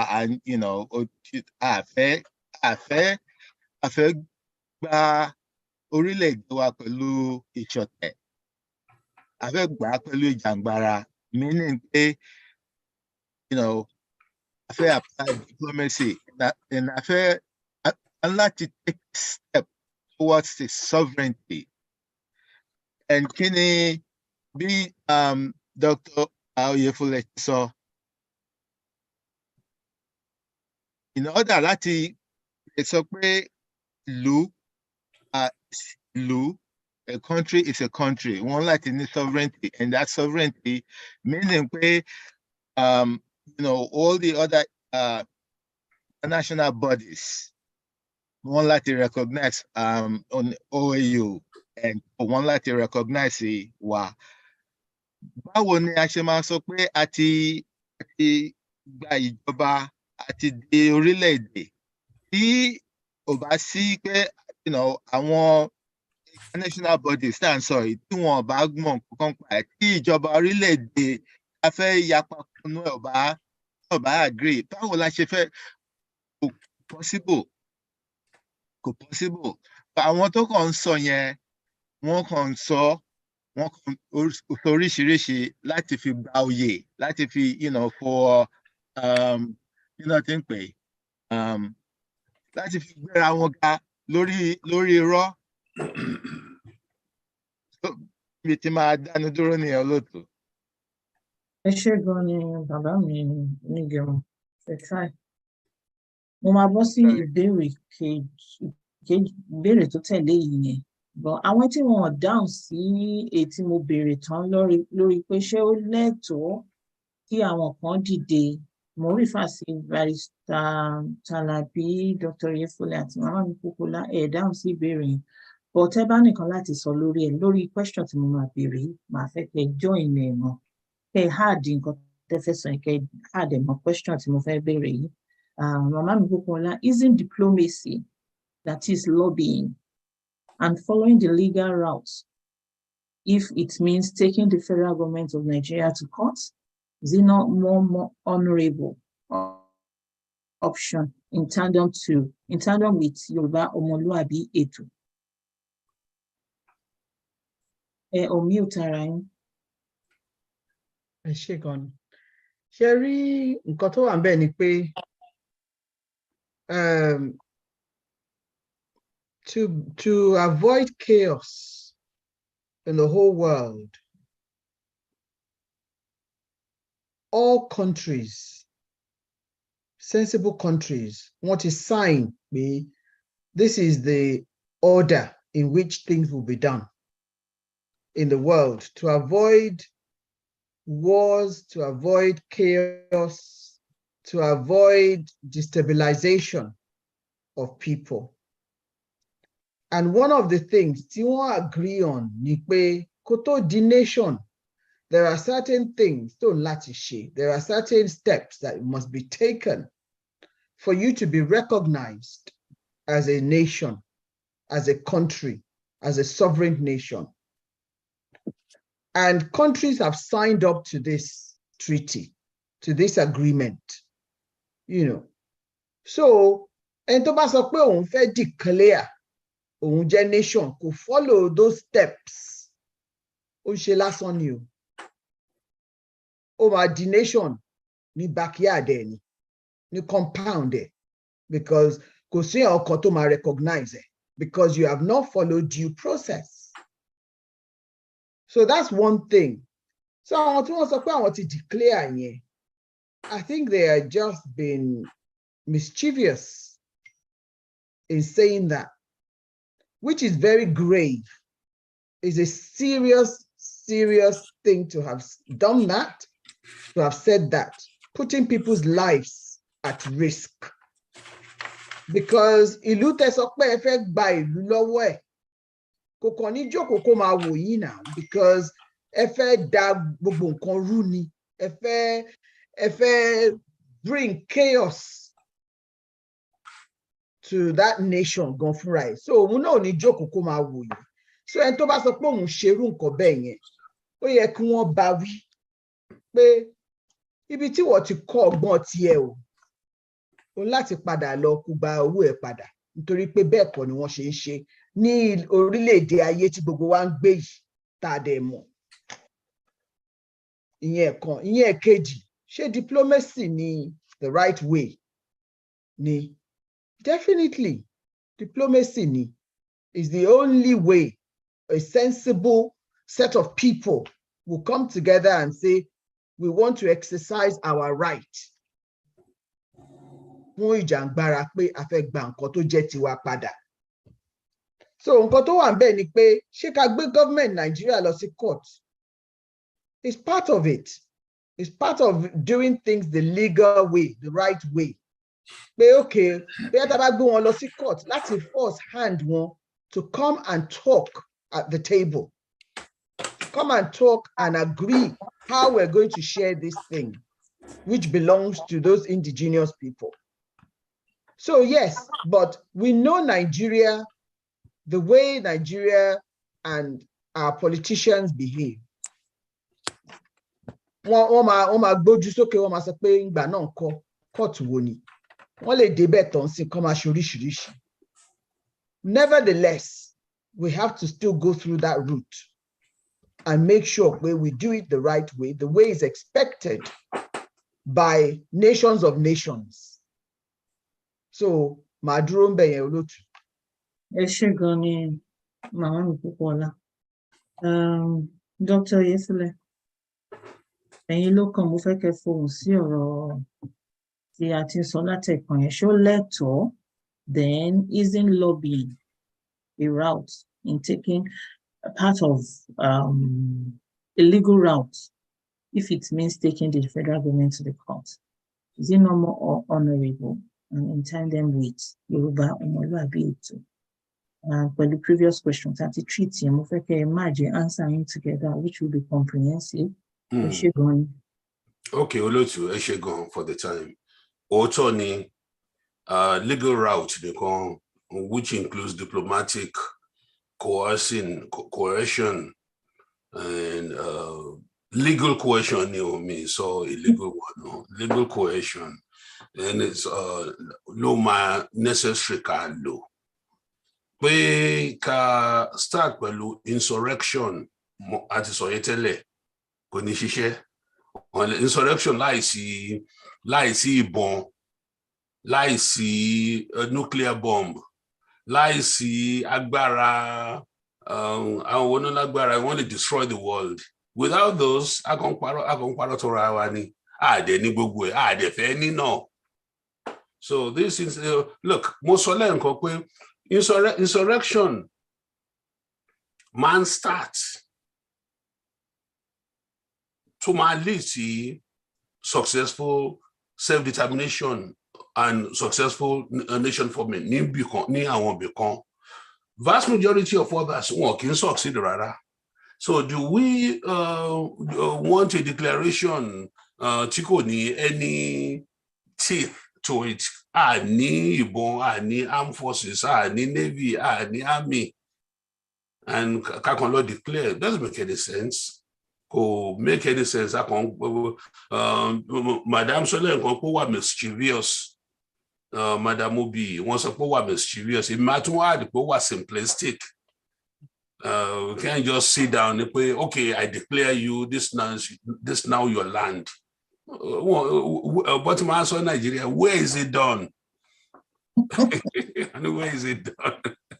Where do people do this? So it's not. We have to, look at this forum. We have high caliber lawyers, high caliber diplomats, high caliber people here, engineers. Ṣé kaloma ṣe bu èmi ní àmàparawálé ní ilẹ̀ mi lélẹ̀ ṣé yẹn la fẹ́ ṣe ni Yorùbá ò máa ṣe yẹn láti 18th century, and we were noted to have a great diplomatic corps láti Ọ̀yọ́ empire, a great diplomatic corps tó lè rival anything tí Europe ní. Ṣé la máa padà sẹ́yìn ká máa ṣe ráúdì? No, Yorùbá ò ń ja irú ìjà yẹn. Bí Yorùbá náà ní pé báwo ni náà ẹni kí n sọ Yorùbá agbéléjà ẹni tó ń sùn ó dà pé ìyálòde yẹbi tí fẹ́ Adúgbúlẹ̀jà. Adákẹ́jà, Adúgbúlẹ̀jà. That's who we are. God bless you, Barrister. That's who we are. At evolve beyond àwọn jàgídíjàgan ṣe la máa para wa lẹ́ni gómìnà ẹja lọ ṣe. We're not like that. Mo rò pé yẹn ti answer question ni, but if I take your permission, mo fẹ́ answer question kan tí comrade fi sórí, if you will allow me, comrade Àmọ̀tẹ́kùn ni wọ́n ní pé considering the definition of democracy, when does a rebellion morph into insurrection where excitement can be misconstrued as violence? Ṣé mo lè answer yẹn sìn or kí answer towards the end? Rárá, àti ẹ dáhùn yẹn sìn. Mo lè dáhùn yẹn sìn, ẹ ṣé. Comrade, you are so very correct. When I saw your question ni mo ní there's a lára àwọn great brain ta nílẹ̀ wa ló ń béèrè question ni. When does a rebellion move into insurrection? Ṣé kèmí má parọ́ fún yín, èmi ò rí yàtọ̀ láàrin méjèèjì. Nítorí kíni rebellion ni àwọn established authority máa pè é.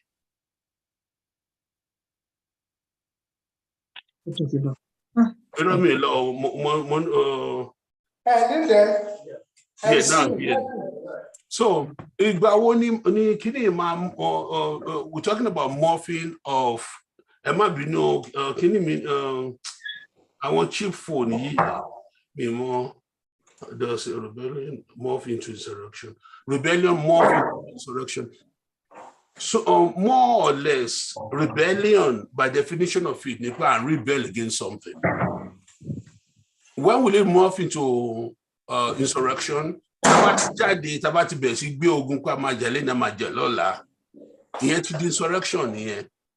Now, where does excitement, excitement being misconstrued as violence? What do you mean? Yes. Excitement, your excitement is the government's Dr. Ebi, give me some time. Mr. Olaniran Ezioyeniran Ogundiran, please, ẹ bá wa mute mic yín, and àwa yòókù náà tá a ṣì wà lórí ìkànnì yìí tá a ò mute ara wa, ẹ jẹ́ ká mute ara wa, ẹ jọ̀ọ́. Òfin ti bíbá yín nìyẹn, tẹ́ bá ṣe ń wọlé, ẹ jẹ́ ká máa mute mic wa, ẹ ṣé gan ni. Dr. Efele, you can continue. Yeah, when can excitement be misconstrued as violence? Anytime the sitting government mark what so as violence, because kò pé wọn. Fún ẹ̀yin tẹ́ fẹ́ wá nǹkan fúnra yín, you are excited about it. So I don't think there's, unless I feel academic about it, splitting here, come split here, intellectual exercise, in reality, does it really morph into that? I don't think so. I think they're one and the same, depending on which side of the fence you sit.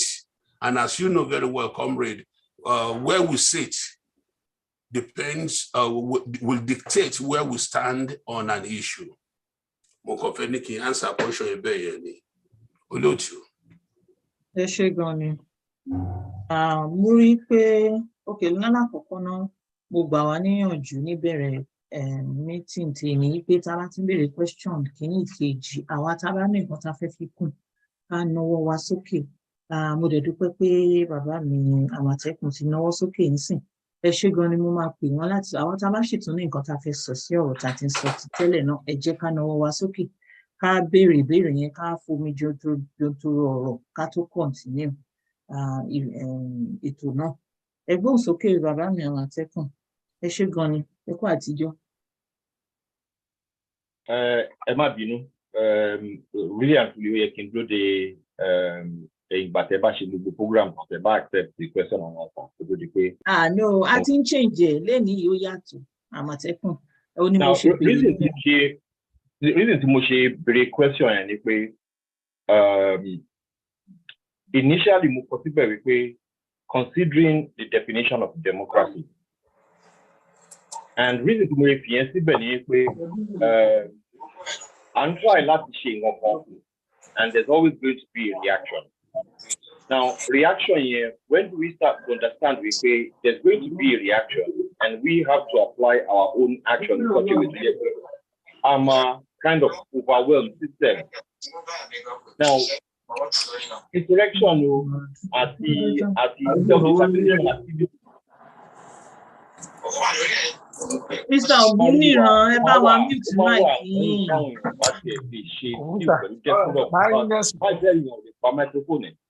I mean, it's annoying. Ẹ jọ̀ọ́ Àmọ̀tẹ́kùn, ẹ má bínú sí mi. Ẹni tó interject yẹn gan ò jẹ́ kémi kan gbọ́ gbogbo nǹkan tẹ́ fi. Mr. Ogundiran, ẹ bá wa mute mic yín. Òfin bíbá yín ní pé tí ẹ. Ẹ jẹ́ kí àwọn panelist àti Àmọ̀tẹ́kùn àti moderator ẹ lè mute ara yín àti mute everybody. Please unmute yourself. Àmọ̀tẹ́kùn, please unmute yourself. Àmọ̀tẹ́kùn, sorry about that.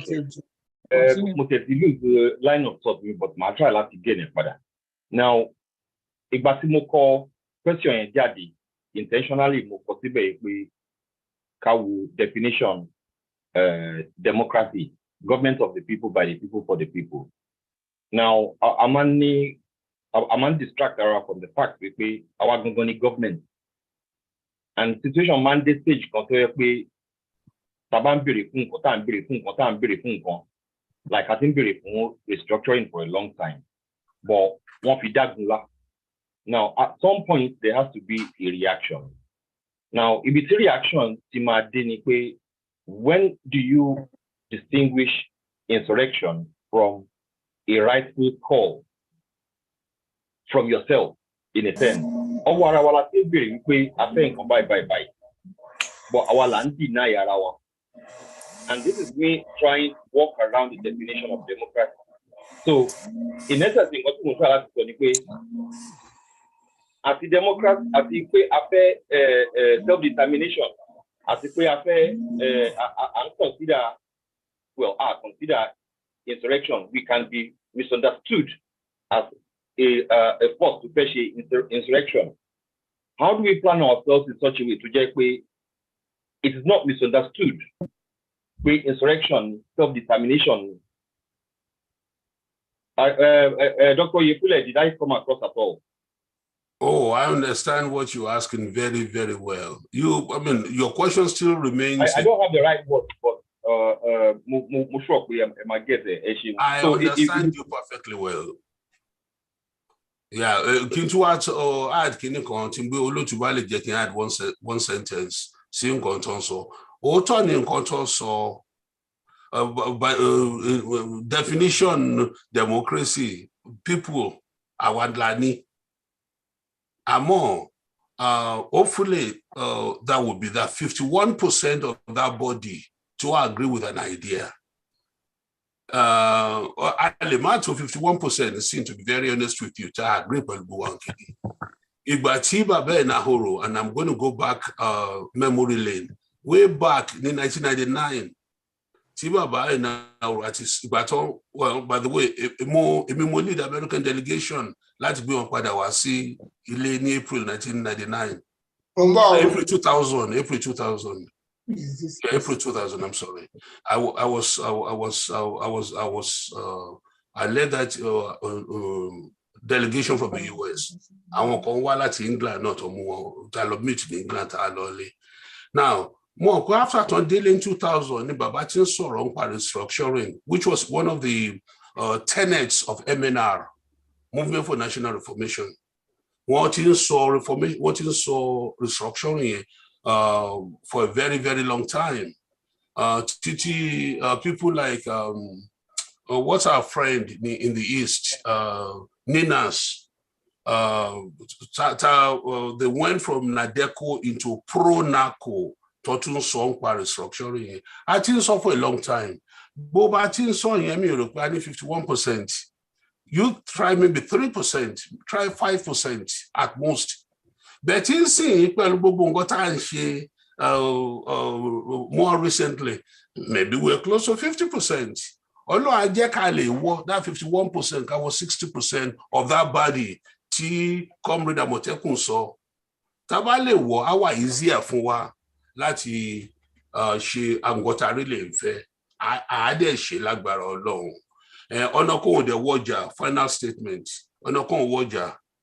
How can we use the present situation láti enhance the àǹgọ́ta fẹ́ ṣe? We have to do all those kind of things. Olótù. Ẹ ṣé gan ni Dr. Yefule. And comrade, ṣé mo answer question ní díẹ̀? Benisa, thank you. Ṣé mo lè fi kún díẹ̀? Ẹ ṣé gan ni. 100% mo wà lẹ́yìn Dr. Yefule. I think it's the swell of the people. Òun ló lè bring that thing about. Òun ló lè jẹ́ kó happen. Bó ṣe yẹ kó rí. And then that swell of people, àti somebody rí, pé sensitization ló máa fà. And also the economic condition, bó ṣe wà ní Nigeria right now. Ó ti ń sún ọjọ́ yẹn, ó ti ń sún dé ibi tó jẹ́ pé ó likely. And kò ń ṣe ìjà ló máa farú nǹkan bẹ́ẹ̀ yẹn. But àwọn èèyàn tó ń bọ́ sí títì tó ń protest pé ìyà yìí ti pọ̀ jù. Ẹ jẹ́ ká máa lọ. Bí wájú ò ṣe lọ, bí wájú ò ṣe lọ, èèyàn á ṣe padà sí. Ẹ jẹ́ ká padà sí ibi tá a wà before even independence. Nígbà tó ní kálukú ní regions ẹ̀, tó ní kálukú control resources ẹ̀ and everything. Ẹ jẹ́ ká padà síbẹ̀ torí pé kò jọ pé ọjọ́ iwájú ó wà guaranteed mọ́. But I think because people still have that hope pé ó máa dá, ó máa dá, ó máa dá. Òun ló fà á tó ṣe jẹ́ pé few percentage of people ló ṣì ń rò pé kíní yìí kò dẹ̀ dá mọ́ o. But the more people become aware of the fact pé until you break it up, until you actually break it up and give power back to the people, we're going nowhere. We're going to be here forever. We're going to be regarded as the capital, the poverty capital of the world. I mean, with all the resources that we have, it's shameful, it's pitiful to be classified as the poverty capital of the world. With how many people we're talking about? We're not China, we're not India, with billions of people. We're only a few millions. We're not up to America, and yet we're the poverty capital of the world, the whole world. That is shameful. And to think that people are suffering, people are dying daily, and yet we want to continue in this route.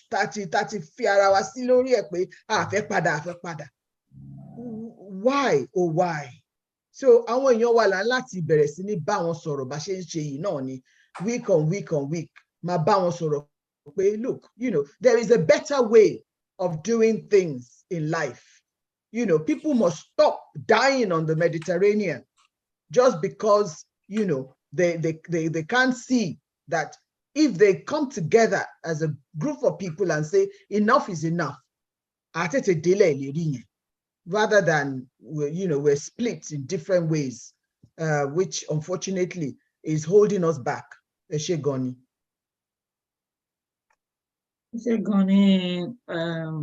Madam Popola. Náà ni mo ṣe fẹ́ sọ pé mo máa fún yín láǹfààní ẹ̀yin àti ìyálòdì àti bàbá onígbìmọ̀ ẹ̀yin mẹ́tẹ̀ẹ̀ta lè máa fohùn kún ọ̀rọ̀ yẹn. Ọ̀yá ẹ̀ gbóhùn sókè. Mo ní àǹfààní ńgbà kan láti bá learned friend barrister Nadi, the man in charge of NINAS, that once you can coalesce, tẹ́ bá lè pé east, west, àti middle belt pọ̀, if you form a formidable determination láti fohùn ṣọ̀kan, kóhùn wa jẹ́ ọ̀kan, gbẹ̀yìn la tó lè yọrí ìrìn àjò self-determination. Mósè sọ fáwọn ọmọ Ísírẹ́lì nígbà tí wọ́n gba ilẹ̀ kan fáwọn Mẹ̀násè, ó ní ẹ̀ tí ì lè padà sí ilẹ̀ yín o, you have to follow your brothers to get their own land before you can come back. Tá a bá wà in unity, you can't get anywhere. Tribe kan ò lè ṣe, middle belt nìkan ò lè dá ṣe, kàn máa ṣe self-determination dọ́là, they can't do it. Pápá tí Yorùbá àbá tí join wọn, East nìkan gbogbo wọn tí ń bára wọn jà tó ń para wọn, sit at home, sit in your shop, anything, they don't go anywhere. Ṣùgbọ́n tí a bá lè parapọ̀, tí regions parapọ̀, tá a face the real monster, ẹ rí i pé easy fún wa láti wá padà sí region wa láti form self-determination. Tá a bá wà lóhùn kan, àwọn ní yàrá òkè gbogbo wa náà la ka Bíbélì, ó ní yàrá òkè nígbà tí wọ́n fohùn ṣọ̀kan lẹ̀mí mọ́ tó lè bà lé wọn. Láì jẹ́ pé a fohùn ṣọ̀kan, à ń jókì ni. Ẹ tún wò ó nígbà tí wọ́n ní ajá kọ́, instead of spreading all over the world, let us build a Babel so that we can talk to God, you can see God. Ọlọ́run sọ níbẹ̀ yẹn ni pé the best way kóhùn scatter wọn, kóhùn da èdè wọn orúkọ, kéde wọn má yéra wọn. Because tí wọ́n bá wà in unity, kò sóhun tí wọ́n bá fẹ́ ṣe tí wọn ò ní lè ṣe. Ìbá nǹkan tó ń yọ wá lẹ́nu nìyẹn. Otherwise, self-determination is easy as possible for us together to get. Àwọn náà ta fẹ́ gba lára wọn yìí, wọ́n ti wà níbẹ̀ yẹn ti pẹ́, wọ́n dẹ̀ ti gbalẹ̀, wọ́n ti fira wọn sí position, wọ́n ti lágbára, wọ́n ti ní owó, àwọn ni wọ́n máa jẹ́ owó tó hàn ní béèrè lọ́wọ́ wọn pé báwọn náà ṣe ṣe, tó máa jẹ́gún. They have established themselves so much, so long, àti gbára wa, á ṣòro díẹ̀, tá a bá wà in unity. Ìbá tí mo fẹ́ fi kún nìyẹn. Ẹ ṣé gan ni Barrister Talabi. Mo kú màmá mi Yẹ́misí àti bàbá mi Onígẹmọ ṣókí ni o, because a ti fẹ́ bọ́ sí a ti ń súnmọ́ ìparí section wa yìí, so mi ní fẹ́ kẹ́ sọ ẹ kàn buttress with your own few points ká tó wá bọ́ sí the next question.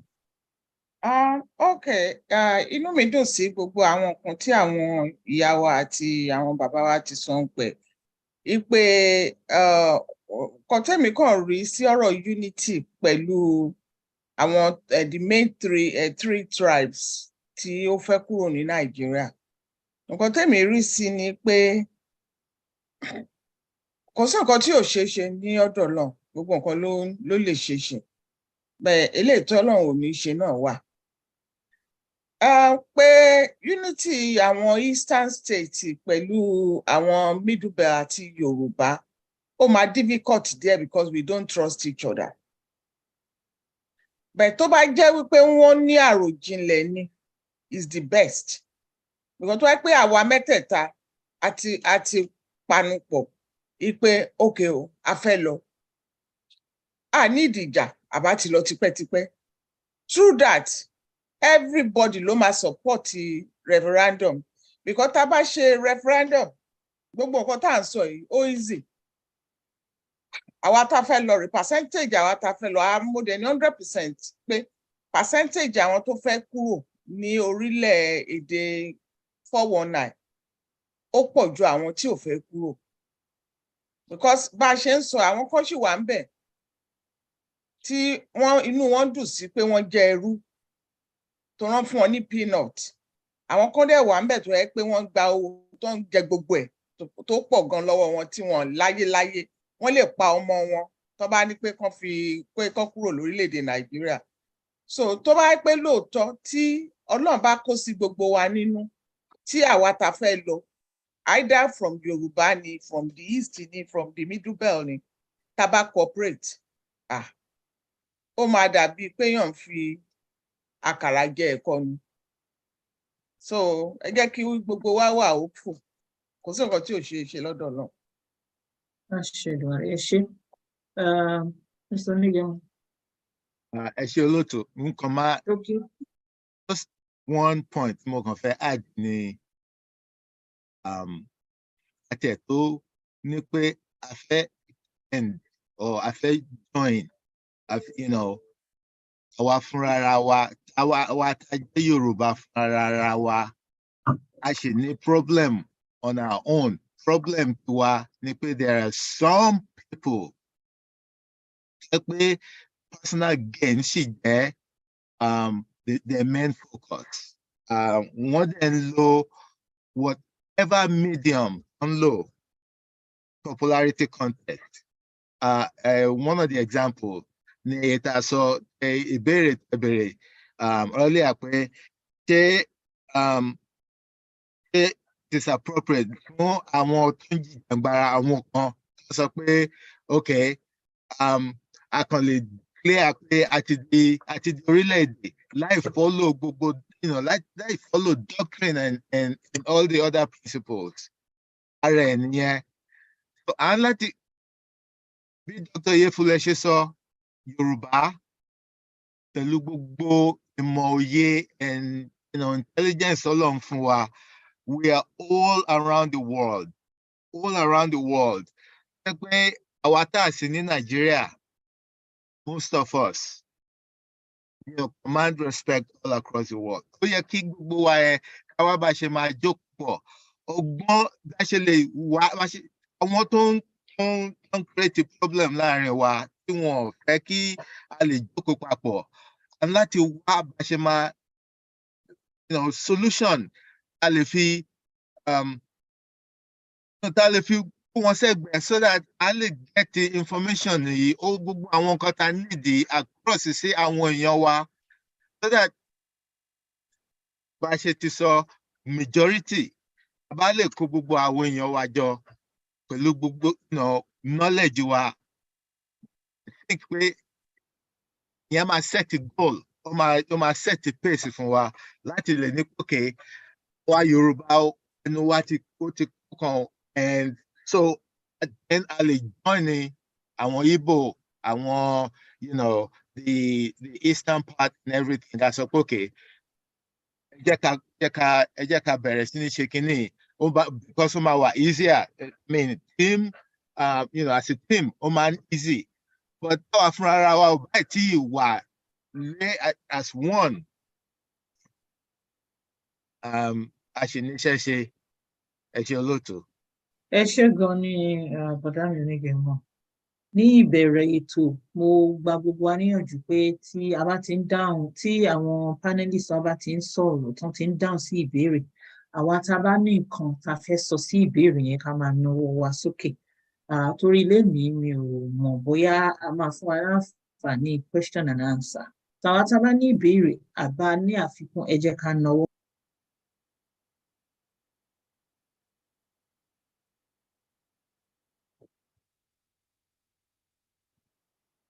Unmute yourself, Mr. Konde.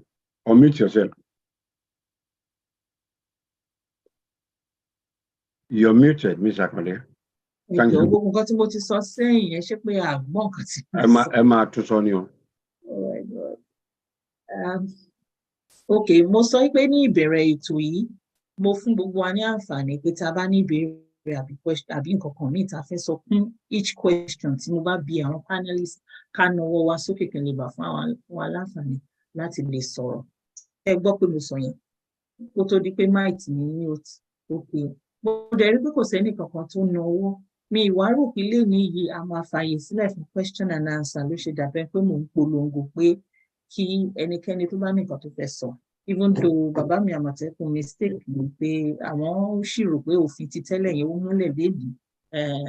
Wọn ò gbọ́ mi nígbà tí mo sọ ni, but still mo like bí wọ́n ṣe, ó dá bọ́n ṣe béèrè ìbéèrè wọn ní àsìkò tí wọ́n béèrè yẹn. Àwọn tá a bá ṣe ní nǹkan lọ́kàn tá a fẹ́ sọ, ẹ jẹ́ ká gbóhùn wa ká gbọ́wọ́ sókè kí n lè bá pè yín kí n lè bá sọ̀rọ̀. A máa bọ́ sí òpin ìbéèrè ńsìn. But mo fẹ́ béèrè nǹkan lọ́wọ́ gbogbo àti àdáhùn ìbéèrè lónìí. Ṣé àwa lè sọ yìí pé ká cooperate pẹ̀lú NINAS? Torí gbogbo àtàwọn àbínà la máa ti máa gbọ́ NINAS ní ìbẹ̀rẹ̀ determination láti ń pariwo ọ̀rọ̀ NINAS. Ṣé àgbà wọlé? Should we then cooperate with NINAS or not? Ìyẹn mo fẹ́ ká fi kún last ìbéèrè tí mo fẹ́ béèrè kì í ṣe ìbéèrè. It's just our summary. Ní ìparí ètò títì ní, ṣé ó yẹ ká fi ara mọ́ NINAS? Àbí ká má fara mọ́ NINAS? Ẹni tó bá ní nǹkan tó fẹ́ sọ, ọ̀tọ̀ ní kí n béèrè ìyẹn. Ẹ jẹ́ ká gbé wa sókè náà wá tá a wà lórí panel. Ká fi kún ọ̀rọ̀. I think position tèmi ò yí padà láti some years back. Absolutely 100%. Gẹ́gẹ́ bí àwọn dádì wa Tàlàbí ṣe sọ lẹ́ǹkan yẹn. Tá bá pawọ́pọ̀ pẹ̀lú àwọn ìtókù indigenous people in Nigeria, tá bá pawọ́pọ̀ nìkan náà la lè ṣe dáadáa. Mo mọ̀ pé Sister Yemisi sọ pé nítorí à trust ara wa. Ó lè difficult. Ṣùgbọ́n building trust ibi kan ló ti máa bẹ̀rẹ̀. Ibi tó ti máa bẹ̀rẹ̀ náà ni tá bá bẹ̀rẹ̀ sí ní bára wa sọ̀rọ̀, tá à ń gbé nǹkan yẹ̀wò, tá à ń jíròrò nǹkan pọ̀. That's when you start to build the trust. And I think also ariwo trust ara wa yẹn gan ó reinforce the negativity of the whole thing. I want to believe pé bí a ṣe trust ara wa nílẹ̀ Yorùbá tá ṣe máa ń sọ la trust àwọn ìtókù náà. Ṣùgbọ́n bákan ni gbogbo wa tá wà ń bì là ń ṣe pọ̀. So there will be some people in those indigenous nations as well that can be trusted, just as we are here. So I think until we start to break down those barriers and say, okay, as a way we're not trusted, well, we can't trust each other, but let's start talking and continue to build that trust. Obviously, in building that trust, there is also something called confidentiality. So it depends on how much you want to share when you first come together as a group of people. Until you start to trust each other, you do not show all your hands, you know. So strategy ni èèyàn fi ṣe nǹkan. And I think definitely you be part of NINAS and you strategize with NINAS and you're open with NINAS as much as NINAS is open to you. But the idea of distrust I think we need to start breaking that down a bit and maybe not completely 100% go with that, because that would stifle any relationship that I build. So, Olotu, view tèmi nìyẹn. Ẹ ṣé gan ni. Mo nawọ́ sókè, ó dà pé èèyàn kan ti bá mi gbé sílẹ̀. Okay. No, ṣe fẹ́. Okay. Ẹ sọ kún ọ̀rọ̀ yẹn. Ó jẹ́ Nǹkan tí summary. little thing tí mo kàn fẹ́ sọ nípa yẹn ni pé bí gbogbo ẹ̀ ṣe ń lọ sìn, ó dà pé tá bá fara mọ́ NINAS, ó dà pé ó máa pay wa. Because NINAS, ó máa bring referendum wata ìtàn party, á bring it out. So a máa mọ iye, bóyá ẹ̀rù ń bà àwọn èèyàn yìí pé wọ́n má lè máa fẹ́ lọ, wọ́n lè máa fẹ́ vote pé wọ́n fẹ́ kúrò ní orílẹ̀-èdè. Ẹ̀rù tún bà àwọn èèyàn pé ṣé àwọn ìjọba wọn ní lo mọ̀gòmọ́gó tán máa ń lò as usual. But I'm sure pé àwọn tó wà under the NINAS wọ́n máa mọ the way tí voting yẹn fi máa wáyé tí ó fi jẹ́ pé wọn ò ní lè ṣe mọ̀gòmọ́gó lé lórí. Àti pé fún nǹkan tí mọ́mí wa sọ sí, I'm really happy about it pé trust ara wa, but we can start learning to trust each other. Tí gbogbo wa bá rántí nígbà tá a kọ́kọ́ bẹ̀rẹ̀ tí gbogbo ẹ̀ ń jó wìrìwìrì wàwàwà, àwọn èèyàn sọ pé Yorùbá wọ́n ti ṣe àwọn onílẹ̀ ni, wọ́n ti ṣe àwọn olókè ni, àwọn olókè ò dáríjì wọ́n, àwọn onílẹ̀ ò dáríjì wọ́n. But as the time goes on, gbogbo ẹ̀ die down, because àwọn èèyàn bẹ̀rẹ̀ sí ní educate ara wọn pé you stop saying all this, because the more you saying it, the more ni ó máa wà ní orí àwọn kan tó fi jẹ́ pé ó máa jẹ́ kí ìrìn àjò wa tún máa lọ sẹ́yìn. And it stopped. Gbogbo àólẹ̀ ṣépè fún wọn, àókè ṣépè fún wọn, gbogbo ẹ̀ stop. Nsìn ó dà pé what we really, well, in my own opinion, I think what we needed is education. Because àwọn bàbá wa kan wà láyé àtijọ́ tèmi náà tí nǹkan tèmi believe tí wọ́n máa ń sọ pé ọ̀dàlẹ̀ ni wọ́n bí irú bàbá Akíntọ́lá, wọ́n dáwó lọ́wọ́, wọ́n ṣe gbàbẹ́tìgbà tèmi náà going to research into it and people also talking about it. Mo realize pé àwọn méjèèjì Yorùbá náà ń jà fún, but in a different ways, and wọ́n gbọ́ ara wọn yé, àwọn èèyàn yé sí wọn láàrin, and they acted upon, and ó kọ̀ sí wàhálà. Ṣé rí àwọn problem ta ní orílẹ̀-èdè Yorùbá gangan, àwọn journalist àti blogger ní problem wa. Because wọ́n máa exaggerate nǹkan kínkínní báyìí, wọ́n á fi rọ́kùn. Ó lè jẹ́ pé nǹkan yẹn ó lè wà lóòótọ́, ṣùgbọ́n the way tán ṣe máa sọ, so tó bá tún wá yá wá tún wá gbé irọ́ ńlá lé lórí, àwọn èèyàn bá bẹ̀rẹ̀ sí ní sunkún kiri, báyìí ló ṣe rí. Ẹlòmíì gan kò tiẹ̀ gbọ́, èèyàn kọ́kàn sọ bóyá ó ń kọjá lọ ó gbọ́, òun náà bá tún fi tiẹ̀ kún. A ní òun rí màálù tó gbé ọ̀pọ̀lọpọ̀, kò dé happen. So tí àwọn journalists, so-called journalists and the uneducated bloggers tán bá lè bẹ ara wọn, tó ẹ pé lóòótọ́ they want us to get this Yoruba nation, they need to start correcting themselves, start educating themselves, so that a lè débi tá a máa dé. Because tẹ́ ẹ bá gbọ́ àwọn blogger kan tán, ẹ bá gbọ́ nǹkan tán máa sọ nípa referendum, ẹ ó máa wò pé ṣé eléyìí gba ọ̀nà school kọjá rárá. They don't understand it. So we need to be carrying it up and down pé kọ́ máa bá wa sọ bí bàbá Aliu ṣe máa ń lọ sí gbogbo àwọn ìgbèríko yẹn, kọ́ máa fi kún pé a need láti bí àwọn ìlú tó civilized tán dẹ̀ ní human rights bó ṣe ṣe nìyẹn. Wọ́n lè sọ pé àwọn tí wọ́n sọ pé irú àṣẹ referendum a máa ṣe kinní kan ni ká lè rí gbà lọ́la, ọ̀làwó lẹ fẹ́ rí gbà láìsí due process, a kàn ń tanra wa jẹ ni. Àwa rí àrẹ́dì láti jagun, ní nǹkan jagun ta fẹ́ lò. So kí la wá fẹ́ ṣe? Ṣé ká kàn máa pariwo lójoojúmọ́ ni nígbà tá a rọ́nà ńlẹ̀ tá dẹ̀ ń torí gbogbo? Ọ̀nkù mi kan máa ń pòwe pé ó ní ẹni tọ́lọ́run ò bá fọ̀nà hàn tó bá rọ́nà ńlẹ̀ á yà sínú igbó, tó bá tún wá sọ fẹ́ni tó bá sọ pé inú igbó lòun á tún máa bónítọ̀ ń jà, á sọ dìjà ni. ẹ̀yin ló máa lọ́nu gbówó ara sínú gbóná lọ. So we need to educate ourselves. Ká sọ fún wọn ìtumọ̀ referendum, kó dẹ̀ sọ fún wọn nǹkan tán lè gain níbẹ̀. Bóyá tá bá bẹ̀rẹ̀ sí ní sọ, bóyá bí oṣù mélòó kan Ọlọ́run lè kó sí wọn ní brain, kan understand ẹ̀, kan lè spell ẹ̀, kan lọ sórí Google, kan lọ wo meaning ẹ̀, kan ra English dictionary àti Yorùbá dictionary, kan pa gbogbo ẹ̀ pọ̀. Ẹ ṣeun olóòtú. Ẹ ṣé gan ni Ìyálóde. A ti bọ́ sí the last section of àwọn ìbéèrè wa.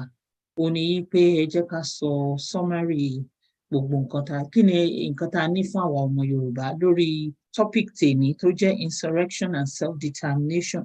Bó ti yẹ pé a ti answer àwọn questions yẹn, mo fẹ́ ká sọ ní ṣókí so that àwọn èèyàn wa tó ń gbọ́ wa àtàwọn tó máa gbọ́ wa ní ọjọ́ ọ̀la wọ́n á lè mọ ìtumọ̀, wọ́n á lè mọ ìyàtọ̀ nínú ọ̀rọ̀ méjèèjì yẹn, insurrection àti self-determination. Àní tí àwọn ọmọ wa sí ìgbèkùn fún láti gbéjẹ o tàbí láti fàṣọ bí Yorùbá ṣe máa ń sọ, má bínú sí mi. So mo fẹ́ ká ṣe summary yẹn ní ṣókí nǹkan tá a ti ń sọ látàárọ̀ ká sọ ní ṣókí, less than 1 minute. Barrister Talabi, ẹ bá mi bẹ̀rẹ̀ summary yẹn, ẹ kàn sọ. My summary is just simple, that we need to okay, sorry, kí n sọ yẹn ní Yorùbá. Ohun tí mo kàn lè sọ lákòótán ni wípé kí a ní ìfẹ́ orílẹ̀-èdè wa dáadáa. Ẹ wo ẹgbẹ́ yìí sìn, we are just about 29 or 30 today, which was running to 100 in some days before, nígbà tá a bẹ̀rẹ̀. Bẹ̀tí sìn, ìfẹ́ yẹn ti ń tutù lọ́kàn wa. Ọ̀pọ̀lọpọ̀ ò nífẹ̀ẹ́ orílẹ̀-èdè mọ́. Kò lè bọ́ sí ni wọ́n sọ, ṣùgbọ́n ẹ jẹ́ ká fọkàn sí pé ó máa bọ́ sí. Nígbà tá ò rò tẹ́lẹ̀ ni orílẹ̀-èdè Yorùbá máa jáde. Bí mo ṣe gbàgbọ́, it can be next month. Ó yẹ ká ní ìgbàgbọ́ yẹn dájú wípé jàgídíjàgan ò lè ṣe é. Ṣùgbọ́n tá bá fohùn ṣọ̀kan, bíbọ̀ Ọlọ́run nínú ayé Yorùbá wẹ́rẹ́ ló máa jẹ́. Kò sì ní pẹ́ lágbára Ọlọ́run. Ẹ ṣé. Ẹ ṣé. Dr. Oyefule. Ẹ ò mute ara yín. Wá sí Dr. Oyefule tí wọ́n fẹ́ dáhùn. Mo ti fẹ́ dáhùn. Ẹ jọ̀ọ́ má bínú sir. Sure. Ms. Akonde, there's a submission by somebody who goes by the name iPhone 6478677781 as to reason why tí àwọn òfin ní join issue with any other region. Nǹkan tó ń sọ ni pé trust, ni pé àwọn trust àwọn people yẹn. I can understand that. Yorùbá ní tọmọdé bá ṣubú, àwò wájú, tágbàlagbà bá ṣubú, àwò ẹ̀yìn. What is at stake here? It's something of concern to all the regions. Don't fail. Don't self-determination. We know what betrayal is because our history taught us so. Anybody to bá ti mọ̀ nípa ó lè kú ìjà ọ̀rẹ́. A mọ̀ wípé nǹkan tó wà ńbẹ̀ yẹn ó yàtọ̀ fún nǹkan tí Yorùbá àti other part of the nation don't negotiate fún. Yorùbá dẹ̀ ní inú ìṣìṣì kì í ju ọmọ lẹ́ẹ̀mejì. So collaborating with people, even when we know them, àwọn bàbá wa ní bó rọ́wọ́ mi ò rínú mi, orúkọ tá a fẹ́ sọmọ wa inú wa ló máa wà. Ìyẹn mi pé when we talk of Yorùbá national interest, Yorùbá ní ọlọ́gbọ́n dorí ẹja mú, òmùgọ̀, ó di irú ẹ̀ mú. This is why we want to encourage the best and the brightest in Yorùbá nation. Tani, like my brother said, to come forward. You will never find a nation on earth where the least among them are leading the best and the brightest. We are just an average people doing what we know to do. But we know those people. So just anywhere in the world, they can raise up their head and make us proud. So we're calling them to come forward. We are not nations of mediocres because image that you present here. So irú nǹkan tó jẹ́ concern fún iPhone yẹn, nǹkan tó lè dọ̀rọ̀ àtijọ́ ni. Abẹ́gẹ̀t àwọn àgbàlagbà ní tí ọmọdé bá ń gégi inú igbó, àgbàlagbà mọ bí tó máa wó sí. Ọgbọ́n àwọn bàbá wa kò yapa lọ́dọ̀ wa, ó sì wà pẹ̀lú wa. So ẹ jẹ́ ká fọkàn wa balẹ̀, àwa la mọ bí tá à ń lọ. Tá a bá dẹ̀ mọ bí tá à ń lọ, orúkọ tá a fẹ́ sọmọ wa, á wà nú wa. Á dẹ̀ kí gbogbo gbàgede wa, gbogbo ibi tó jẹ́ bọ́dà fún wa, àwa la mọ bá ṣe máa protect ẹ̀. Torí Yorùbá ní àlejò tó bá wọlé onílé tó sọmọ ẹ̀ ní kọ́lá wọlé. Níjọ́ tó nílé bá ní ó yá, ilé yá, á tún kọ́lẹ̀ jáde. So àwọn èyí tó jẹ́ titi wa nìyẹn, má jẹ́ ká bẹ̀rù. Torí tá a bá ń bẹ̀rù pé àlèbé lè ṣe, we will never get anything tangible done. Ọ̀nà wa jìn. So the trust yẹn, a gbọ́dọ̀ lè handle it. We must be prepared for it. Gbogbo wa tá wà lórí ìkànnì yìí, orí ọ̀fẹ́ Elédùmarè ló lè jẹ́ ká rí Yorùbá nation. But we can operate with the spirit of Martin Luther King. I may not be there with you. I had a dream. So lọ́jọ́ kan pé àwọn ọmọ wa wọn ní kú sínú ìgbèkùn. So ẹ jẹ́ ká mú ìbẹ̀rù yẹn, the trust, ká mú kúrò ńbẹ̀, ká lè ṣe nǹkan tó tọ́, ká ṣe bí ọlọ́gbọ́n tó dorí ẹja mú. Thank you very much, Mrs. Akonde. Ẹ ṣé gan ni. Dr. Ifule fún mi ní ẹni sùúrù ṣe ti gbọ́. Ẹ̀yin lẹ máa fohùn sílẹ̀ gbẹ̀yìn. Ẹ jẹ́ kí bàbá mi Onígẹmọ kí wọ́n fún wa ní summary tí wọ́n ẹ jọ̀ọ́ ní ṣókíṣókí. Less than 1 minute. Ṣé ti gbọ́ mò ń wo aago ní báyìí? Mi ò ní take time anyway. Ìṣọ̀tẹ̀, ìjàngbara, gbogbo wa la mọ̀ pé ìṣọ̀tẹ̀, ó encompass, violence. Ìjàngbara, a ṣe pẹ̀lú ọgbọ́n Ọlọ́run fún wa, gbogbo wa á jókòó, á apply diplomacy. But báwo ni a ṣe máa apply diplomacy yẹn tí a bá jókòó? Wọ́n sọ fún wa láti keep open mind, trust èèyàn kan yẹn. Ẹ jẹ́ ká ṣì jókòó pẹ̀lú àwọn tá a trust yìí. Okay? A jẹ́ keep open mind, a dẹ̀ máa lo diplomacy wa, gbogbo ọgbọ́n t'Ọlọ́run fún wa, gbogbo ẹ̀ la máa ní láti lò. Mo dẹ̀ máa indi ọ̀rọ̀ tí mo ń sọ yìí with one challenge pẹ̀lú gbogbo ọgbọ́n t'Ọlọ́run fún wa. So many people ló máa béèrè question. Mo fẹ́ challenge everybody tó máa béèrè question ni. Kí wọ́n ní the bottom of their mind pé okay, mo ní answer sí question ni. Because gbogbo wa Ọlọ́run fún ní ọgbọ́n yẹ àti òye, a dẹ̀ lè lò. Ẹ jẹ́ ká bẹ̀rẹ̀ sí ní lò. Rather than mo fẹ́ béèrè question yìí, mo fẹ́ gbọ́n tó máa sọ, and wherever tó bá sọ or wherever the answer bá jẹ́, máa follow it without challenging it. Ẹ ṣé olóòtú. Ẹ ṣé gan ni, ìyá mi Ìyálóde. Nǹkan tí èmi kàn máa gbà wá níyànjú ni pé àwọn nǹkan tá a ti sọ ń sìn táwọn èèyàn ti suggest ni pé nípa pé kí ká believe ara wa, kí a kó àwọn ọ̀rọ̀ tí mo sọ, I'm not saying pé bóyá ká lọ join àwọn tó ń ṣe jàgídíjàgan. All what I want ni pé kí bóyá àwa mẹ́tẹ̀ẹ̀ta, we don't have to involve àwọn tó ń ṣe jàgídíjàgan. Ká ronú nípa ti referendum. Tá bá ronú nípa ti referendum, ó máa help wa, because a mọ̀ pé kò sí pé èèyàn kan ń jà, sí pé èèyàn kan ń wọ́de tí wọ́n máa kó àwọn ọmọ àbí pa àwọn èèyàn. So true yẹn, tí yẹn bá wáyé tá a dìbò tí àwọn tó fẹ́ lọ, tí mo mọ̀ 100% pé àwọn tó fẹ́ lọ ó máa pọ̀ ju àwọn tí ò fẹ́ lọ, so that ó gbọ́dọ̀ wà monitored tó fi jẹ́ pé kò sí èèyàn kankan tó máa tún change ẹ̀ sí otherwise. Tí yẹn bá ti wà, so nǹkan tí èmi kàn lè advice wa ni pé ẹ jẹ́ kí gbogbo wa ká máa advertise pé we want to join Ninas, not oníjàgídíjàgan. We want to join àwọn tí wọ́n tó ń pariwo referendum, kò ń ṣe pé ká lọ máa gbéga kalẹ̀. Ìyẹn lèmi rò pé ó máa dáa fún wa. Nǹkan tí èmi kàn máa sọ nìyẹn. Ẹ ṣé gan ni. ìyá dára fún orílẹ̀-èdè Yorùbá. Àmín. Yes, ma. Insurrection leading to self-determination. Ó ti ṣẹlẹ̀ in the past. Ó ṣẹlẹ̀ in France, storming of the Bastille. Ó ṣẹlẹ̀ ní America, the Boston Massacre. Wọ́n dìde wọn. Àmọ́, there are, I saw on 2 successful ones. There are scores of unsuccessful ones.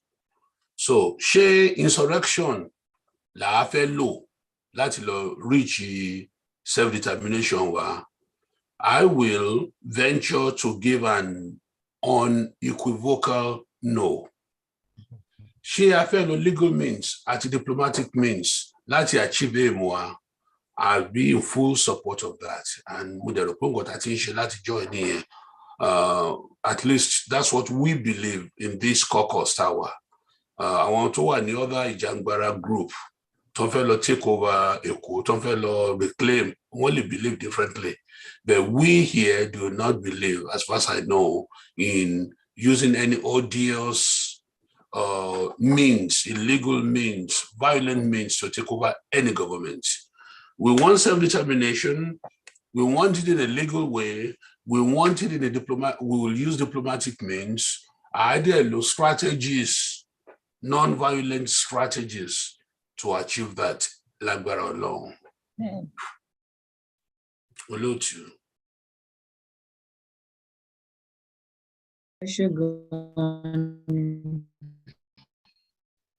Ṣé gbogbo ilé ń gbọ́ mi? Ó má bínú ṣe ní nẹ́tíwọ̀kì ẹ̀ ń gbé mi jáde bí mo rí pa. Mi ò mọ̀ báyà ń gbọ́ mi. Ẹ ṣé gan-an. Mo dúpẹ́ lọ́wọ́ everybody, gbogbo àwọn tó wà lórí ìpínlẹ̀ ní ẹ̀yin ìyá mi, ẹ̀yin bàbá mi, tí àpèyìn tí ẹ̀dẹ̀ jẹ́ wa, àtàwọn panelist náà tí Elédùmarè fi òye fún yín láti lè dáhùn àwọn ìbéèrè yẹn bó ṣe yẹ kí ẹ dáhùn àti bí ó ṣe ní ìtumọ̀ sí. Àwọn àtàdé ń gbọ́ wa náà nílé, ẹ ṣé tí ẹ farabalẹ̀ tí ẹ ń gbọ́ wa, a dúpẹ́ lọ́wọ́ yín. Ẹ bá wa subscribe sí YouTube channel yẹn, kẹ́ ẹ share ẹ bí wọ́n ṣe ti máa ń sọ. Ẹ share. Ẹ love. Anyway, a ti bọ́ sí ìparí tí tèmi nìyẹn. Ẹ ṣé gan-an ni mo dúpẹ́. Ní kókó orí ọ̀rọ̀ tí a ti sọ lénìí pé lórí insurrection, wọ́n ti bá wa fi ìtumọ̀ insurrection ṣe mọ̀ pé èmi ò gbé ní ìbò bí mo lè ṣe ń kọ́ náà, ẹ jẹ́ kó yé wa tó bá ṣe jẹ́ pé tí bá ṣe kà síta mi tiẹ̀ lọ léèwé gan, mi mọ̀ bẹ́ẹ̀ ṣe gbà mí láyé. Ẹ ṣé gan-an tẹ́ gbà mí láti lè máa bá yín sọ̀rọ̀ tí ẹ kà mí yẹ. Ẹ ṣé mo dúpẹ́. Èmi jẹ́ ọjọ́ tí à ń gbèrò lórí insurrection àti self-determination. Ẹ̀yin tẹ́ ń gbọ́ wa àtàwọn tó máa gbọ́ ní ọjọ́ ọ̀la, ìyàtọ̀ wà nínú méjèèjì. Insurrection ó lè la jàgídíjàgan lọ, ó lè la tẹ̀mí lọ bí olóyìnbó ṣe pè ní violent uprising against the government which involves òyìnbó tán pé violence. Tàbá ní ká pè violence ó póríṣiríṣi, mímí wà ń bẹ, ká pànìyàn ká gbìyàn, oríṣiríṣi ló lè jáde pẹ̀lú insurrection. Àwọn ọmọ Yorùbá dẹ̀ ní à ń ṣerú nǹkan bẹ́ẹ̀. Elétò ni wá. Olóyìnbó dẹ̀ ní kí n má pè ní elétò, wọ́n máa ń ní kí n má pè ní ètò mọ́. It has, nígbà mo wo dictionary tí mo gbọ́ ohun tó ṣe ń jẹ́ kì í ṣètò má pè ní it has mọ́ o. It has. So mo kọ́ òyìnbó kan lénìí, ṣe gan ni tẹ́ gbà mí tí mo tiẹ̀ sọ bálabàla tẹ́ ẹ̀dẹ̀ correct mi bá ṣe máa ń ṣe yẹn pé mo òyìnbó sọ má sọ bẹ́ẹ̀ mọ́. Self-determination dẹ̀ ní should not necessarily involve violence. Ó ń ṣe dandan bá ṣe ń sọ tàn bára sọ lórí ìkànnì tí ó ṣe pé ó bá mi sọ Mama Sandra kò yẹ kẹ́ sọ bẹ́ẹ̀ yẹn, Dr. Efule ẹ tí máa ń ṣe bẹ́ẹ̀ pé ẹ mọ̀ jù kò yẹ kẹ́ sọ bẹ́ẹ̀ yẹn. Gbogbo history tẹ́ ń sọ yẹn gan kò tiẹ̀ correct. Níbo iṣẹ́ yìí wà láyé gbà tán sọ history yẹn. À ń ṣe bẹ́ẹ̀ bí báyìí, a máa ń gbọ́ra wa yé ni, ọmọlúàbí ètò la fi ń ṣe kì í ṣe itas, òyìnbó ní itas. Ẹ ṣé gan ni tí a farabalẹ̀ tí a gbọ́ wa lénìí. Self-determination itself is not just a mere phrase. It is an imperative principle of action. Lè jókòó kúrò sórí ìkànnì ká máa pera ká máa sọ lójoojúmọ́ kó má dẹ̀ sí nǹkan kan tá a máa ṣe lẹ́yìn tí a fi fẹ́ gbara wa gẹ́gẹ́ bí ọmọ Yorùbá. La fẹ́ gbara wa pẹ̀lú jàgídíjàgan. A fẹ́ go in a diplomatic way. Ká máa bára wa sọ bó ṣe máa yéra wa. Awareness bá ṣe ti ń bá àwọn ará ilé sọ tá à ń bára àwọn ará oko sọ pé ìdí tí a ṣe ń sọ̀rọ̀ self-determination yìí rèé o. Torí kí ni bí a ṣe ń bára wa sọ̀rọ̀ yìí, àwọn ọmọ Yorùbá pọ̀ káàkiri ní gbogbo àgbáyé. I call ourselves a lost nation because àti ẹ̀kú mọ́ tá à ń ṣe gan. Àwọn baba ńlá wa láyé ìgbà yẹn ọmọlúàbí náà fi ṣe. Ẹ̀dẹ̀ wá wò wọ́n ṣe yí mọ́ wọn lọ́wọ́ ń ṣètò ẹ̀ pé àti ẹ̀lẹ́nu níbẹ̀. So yẹn là ń sọ kó ṣe pé a fẹ́ lọ close the radio station. A fẹ́ lọ reflag síbì kan. Ẹ lọ gbé pot yín àti stove síwájú governor's office. Kẹ́ máa dáná síbẹ̀ kan lè bá mọ̀ pé ẹ ti gba orílẹ̀-èdè yín. Ìyẹn kọ́ náà ń sọ. Wọ́n dẹ̀ tún sọ, àwọn bàbá mi náà dẹ̀ tún sọ yìí pé ká ní òye bí àwọn ti tẹ́lẹ̀ àwọn ìlú kan tán ti ṣe tán ṣe gba òmìnira tán ṣe ṣe yìí káwa náà jókòó ká ẹ jẹ́ kí n sọ lóde òyìnbó vernacular yìí kí ó lè bà tún yé wa. Understanding the mechanism of self-determination, just as other countries have been successful without violence. Dr. Yefule ṣe mo sọ òyìnbó yẹn dáadáa tó rẹ́yìn lẹ sọ bẹ́ẹ̀ ṣe sọ ní ti kọ́ sílẹ̀. Ẹ sọ dáadáa. Walking through the path of diplomacy, Barrister Talabi, ẹ̀yin lẹ sọ yẹn o, èmi kọ́ ni mo sọ ògbó kọ́ sí. Ẹni ká máa ní sùúrù ní èdè yẹn ní èdè abínibí tiwa. Ká ní sùúrù ní ohun gbogbo nǹkan tá a bá ń ṣe, kò ń ṣe jàgídíjàgan ni àwa fún. Wọ́n dẹ̀ ní pé kí a tún avoid ogun chaos. Destabilization on all people. Ìyẹn ó dà pé màmá mi Bọ́lá ni wọ́n fọ ìbò yẹn. Mi ò gbọ́ rí, so mo ní láti kọ sílẹ̀ pé to avoid wars, chaos, destabilization on all people all over the world. Countries have signed up treaties to avoid all these scams. So, pẹ̀lú due process la ṣe lè ṣe self-determination. Ṣé mo gbà bẹ́yẹn màmá mi Bọ́lá bẹ́ẹ̀ ṣe sọ Gẹ̀ẹ́sì yẹn ni mo ṣe kọ sílẹ̀. Ìyá mi, èmi náà fẹ́ try torí wọ́n ti ní ká change bá a ṣe ń ṣe ní ká máa béèrè ìbéèrè tá a bá ń ṣe program. Ó dẹ̀ dàbí bàbá mi Àmọ̀tẹ́kùn ṣe béèrè ìbéèrè ní ẹ̀kan yẹn tí Dr. Oyefele dẹ̀ àwọn méjèèjì jomi torí ọ̀rọ̀ wọn dẹ̀ àgbèlè orí ọ̀rọ̀ yẹn.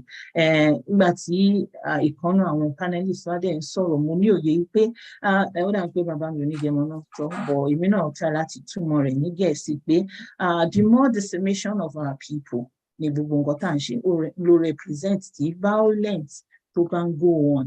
Wọ́n deplete wa nìyẹn. Yorùbá reduce tí abala fẹ́ involve violence.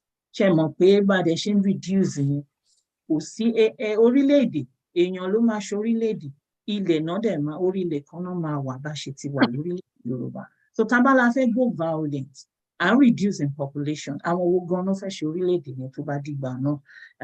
So such act pé àti gba orílẹ̀-èdè wa ó yá ẹ lọ ṣe báyìí òun làwa ṣe ń dúró yí pé we are refuting it bí òyìnbó tí màmá mi Pópóọlá ṣe máa we are refuting it. So a fẹ́ kí àwọn èèyàn wá bọ́ sí jàgídíjàgan. Ẹ má jẹ́ ká ṣe go violent ká lọ diplomatic way.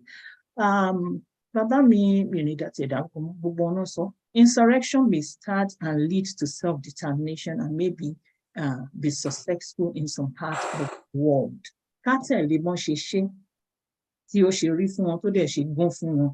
Bẹ́ẹ̀ ni káwa náà ká gbèrò láti ṣe ní ọ̀rọ̀ NINAS náà dẹ̀ ṣe tún jẹ jáde pé ṣé ó yẹ ká tẹ̀lé NINAS àbí kí a má tẹ̀lé NINAS. Àwọn kan ní àwọn ò fẹ́ ká lọ bá a sọ Ògèdèngbé dẹ̀ try wọ́n bá wa ṣe ọ̀rọ̀ yẹn wọ́n gé ní wẹ́lẹ́wẹ́lẹ́ tó ṣe lè yé àwa tá a wà nílé àtàwọn tí à ń gbọ́ wa pé ká má bẹ̀rù tí a bá take a leap. Báwo la ṣe fẹ́ mọ ibi tá à ń lọ? If you don't take the risk, then how would you achieve whatever tí a bá fẹ́ achieve? So risk wà lára nǹkan tí ó yẹ ká take as a people. Àwọn èèyàn wá sá sẹ́yìn wọ́n fẹ́ take risk ló ṣe dàbí pé tó bá ti sọ náà ló jẹ́ lọ. Àwọn politicians wa náà ó ń ṣẹjọ́ wọn. Wọ́n ní if you can't beat them, you join them. Òun ló bá wa dé ibi tí àdé lọ́jọ́ tèmi yìí. Rebellion, insurrection are almost the same thing. Bí bàbá mi Oyefele ṣe sọ pé but a lè yà wọ́n sọ́tọ̀ọ̀tọ̀ but gbogbo ẹ̀ náà dẹ̀ depend lórí orí fẹ́ǹsì tá a bá fẹ́ jókòó lé ṣé mo fẹ́ dúró sí bíbá mo fẹ́ dúró sí bíbá yìí ni bó ṣe lè jẹ́ ìkọ̀ọ̀kan náà yẹn ká lè fi ìyàtọ̀ sí pẹ̀lú sùúrù ká dẹ̀ achieve nǹkan tó bá yẹ ká ṣe níyàtọ̀. Ẹ ṣé gan ni gbogbo àtàwọn àbí torí pé Gẹ̀ẹ́sì yẹn pọ̀ jù fún mi ò lè pọ̀ jù bẹ́ẹ̀ yẹn náà lọ ẹ gbà mí ní àyè láti kọ́ ní kékeré bí mo ṣe kọ́ yẹn. Ẹ ṣé gan ni bàbá mi Ìbàìsà Tàlàbí ìyálòde mi tí Ifá ẹ ṣé gan ni o bàbá mi Onígẹmọ mo dúpẹ́ lọ́wọ́ yín gan ni àwọn púpọ̀ ńlá Dr. Yefule I appreciate you so much àti bàbá mi Àmọ̀tẹ́kùn náà tí ẹ̀yin náà fi ohùn sí nǹkan tá a ṣe lénìí gbogbo àtàwà lórí ìkànnì náà táwà lórí ìjókòó mo dúpẹ́ o torí bó tilẹ̀ yẹ pé a sọ̀rọ̀ a fi ọwọ́ wa kọ sílẹ̀ ní chat room bí ẹ̀dọ̀ inú wa bá ṣe àgbẹ̀ àti níta kọ sílẹ̀ ẹ ṣé gan ni nǹkan tá a fẹ́ ká máa ṣe náà nìyẹn màá gbé máìkì yẹn fún ẹni tó tún kàn a tún máa ríra wa ní ọ̀sẹ̀ tó ń bọ̀ ẹ ṣé gan ni mo dúpẹ́ orúkọ tèmi kò yàtọ̀ sí bí o ṣe wà lórí ìkànnì yìí.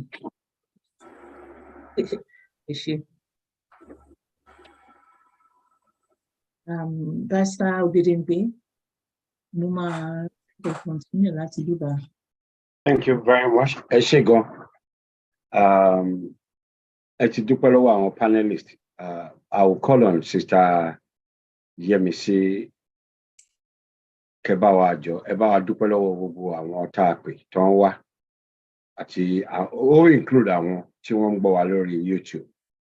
Because we received messages when some people could not log in that they are watching on YouTube. So I do follow everybody. Thank you. Okay. Ẹ̀yin bàbá wa tá a fi ìwé pè tẹ́ gbọ́ wa tẹ́ dẹ̀ wá bàbá wa Dr. Oyefule mọ́mí wa Sandra Pópóọlá bàbá wa Onígẹmọ dádì wa Tàlàbí àti gbogbo ẹ̀yin tí ẹ wà ní tẹ́ ń gbọ́ wa ẹ ṣé gan ni a dúpẹ́ lọ́wọ́ yín pé ẹ ṣé torí ọ̀pọ̀ ni àwọn èèyàn máa ń pè tí wọ́n ní dáhùn á dẹ̀ pé ẹ̀yin dáhùn ẹ wá wò ẹ wá gbọ́ wa ẹ̀yin náà tún sọ bí ó ṣe yé yín mọ̀ ẹnu tẹ́ fi ń sọ̀rọ̀ Ọlọ́run ò ní gbà lọ́wọ́ yín o etí tẹ́ dẹ̀ fi gbọ́ wa etí náà ò ní di ojú tẹ́ fi ń wò wá èyí tẹ́ ń wò wá nílé àti níbikíbi tẹ́ bá wà ojú yín ò ní fọ́ o ìlọsíwájú Yorùbá ló jẹ gbogbo wa lógún ọ̀nà tí oníkálukú gbà ló yàtọ̀tọ̀ bẹ̀tẹ̀ ẹni tó bá dẹ̀ mọ̀ pé tó jẹ́ pé torí owó ló ṣe ń ṣe àbí torí ipò ló ṣe ń ṣe tí ó ń tan àwọn èèyàn wọ́n ní ẹni tó bá fi òkùnkùn jalè àwọn bàbá wa ló sọ bẹ́ẹ̀ wọ́n ní tí ọba yìí ò bá rí ọba ọ̀run ń wò òjijì ẹ̀ dẹ̀ ń tẹ̀lé lọ ṣùgbọ́n ẹ̀yin tí ẹ̀ ń fi tọkàn tara tẹ̀ fi ń ṣe tẹ̀ ń náwó tẹ̀ ń nọra tẹ̀ ń ná táìmù yín tẹ̀ ń gbàwẹ̀ mo gbà ládùúrà pé ńgbà tí Yorùbá nation bá dé àní fẹnikẹ́ni nínú yín ṣàwátì gbogbo wa la máa jẹ ọrọ̀ tó wà ńbẹ̀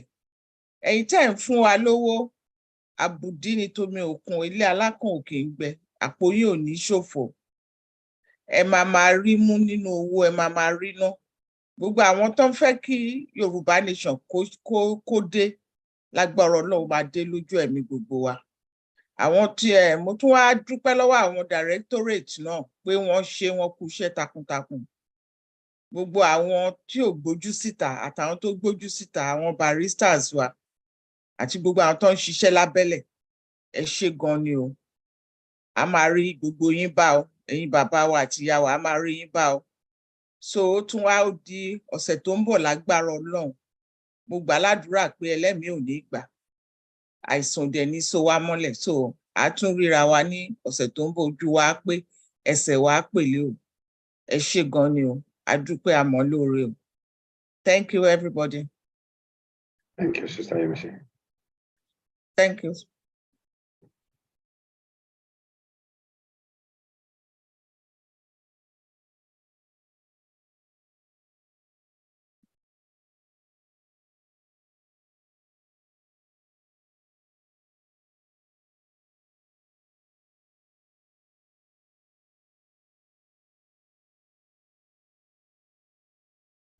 Barrister kíní yóò sọ̀rọ̀ o.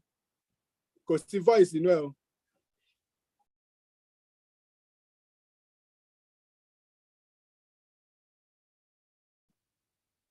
National anthem of the newly formed Ududuwa Nation.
Hey, perhaps you're watching this video and you're just not quite sure how to start scaling.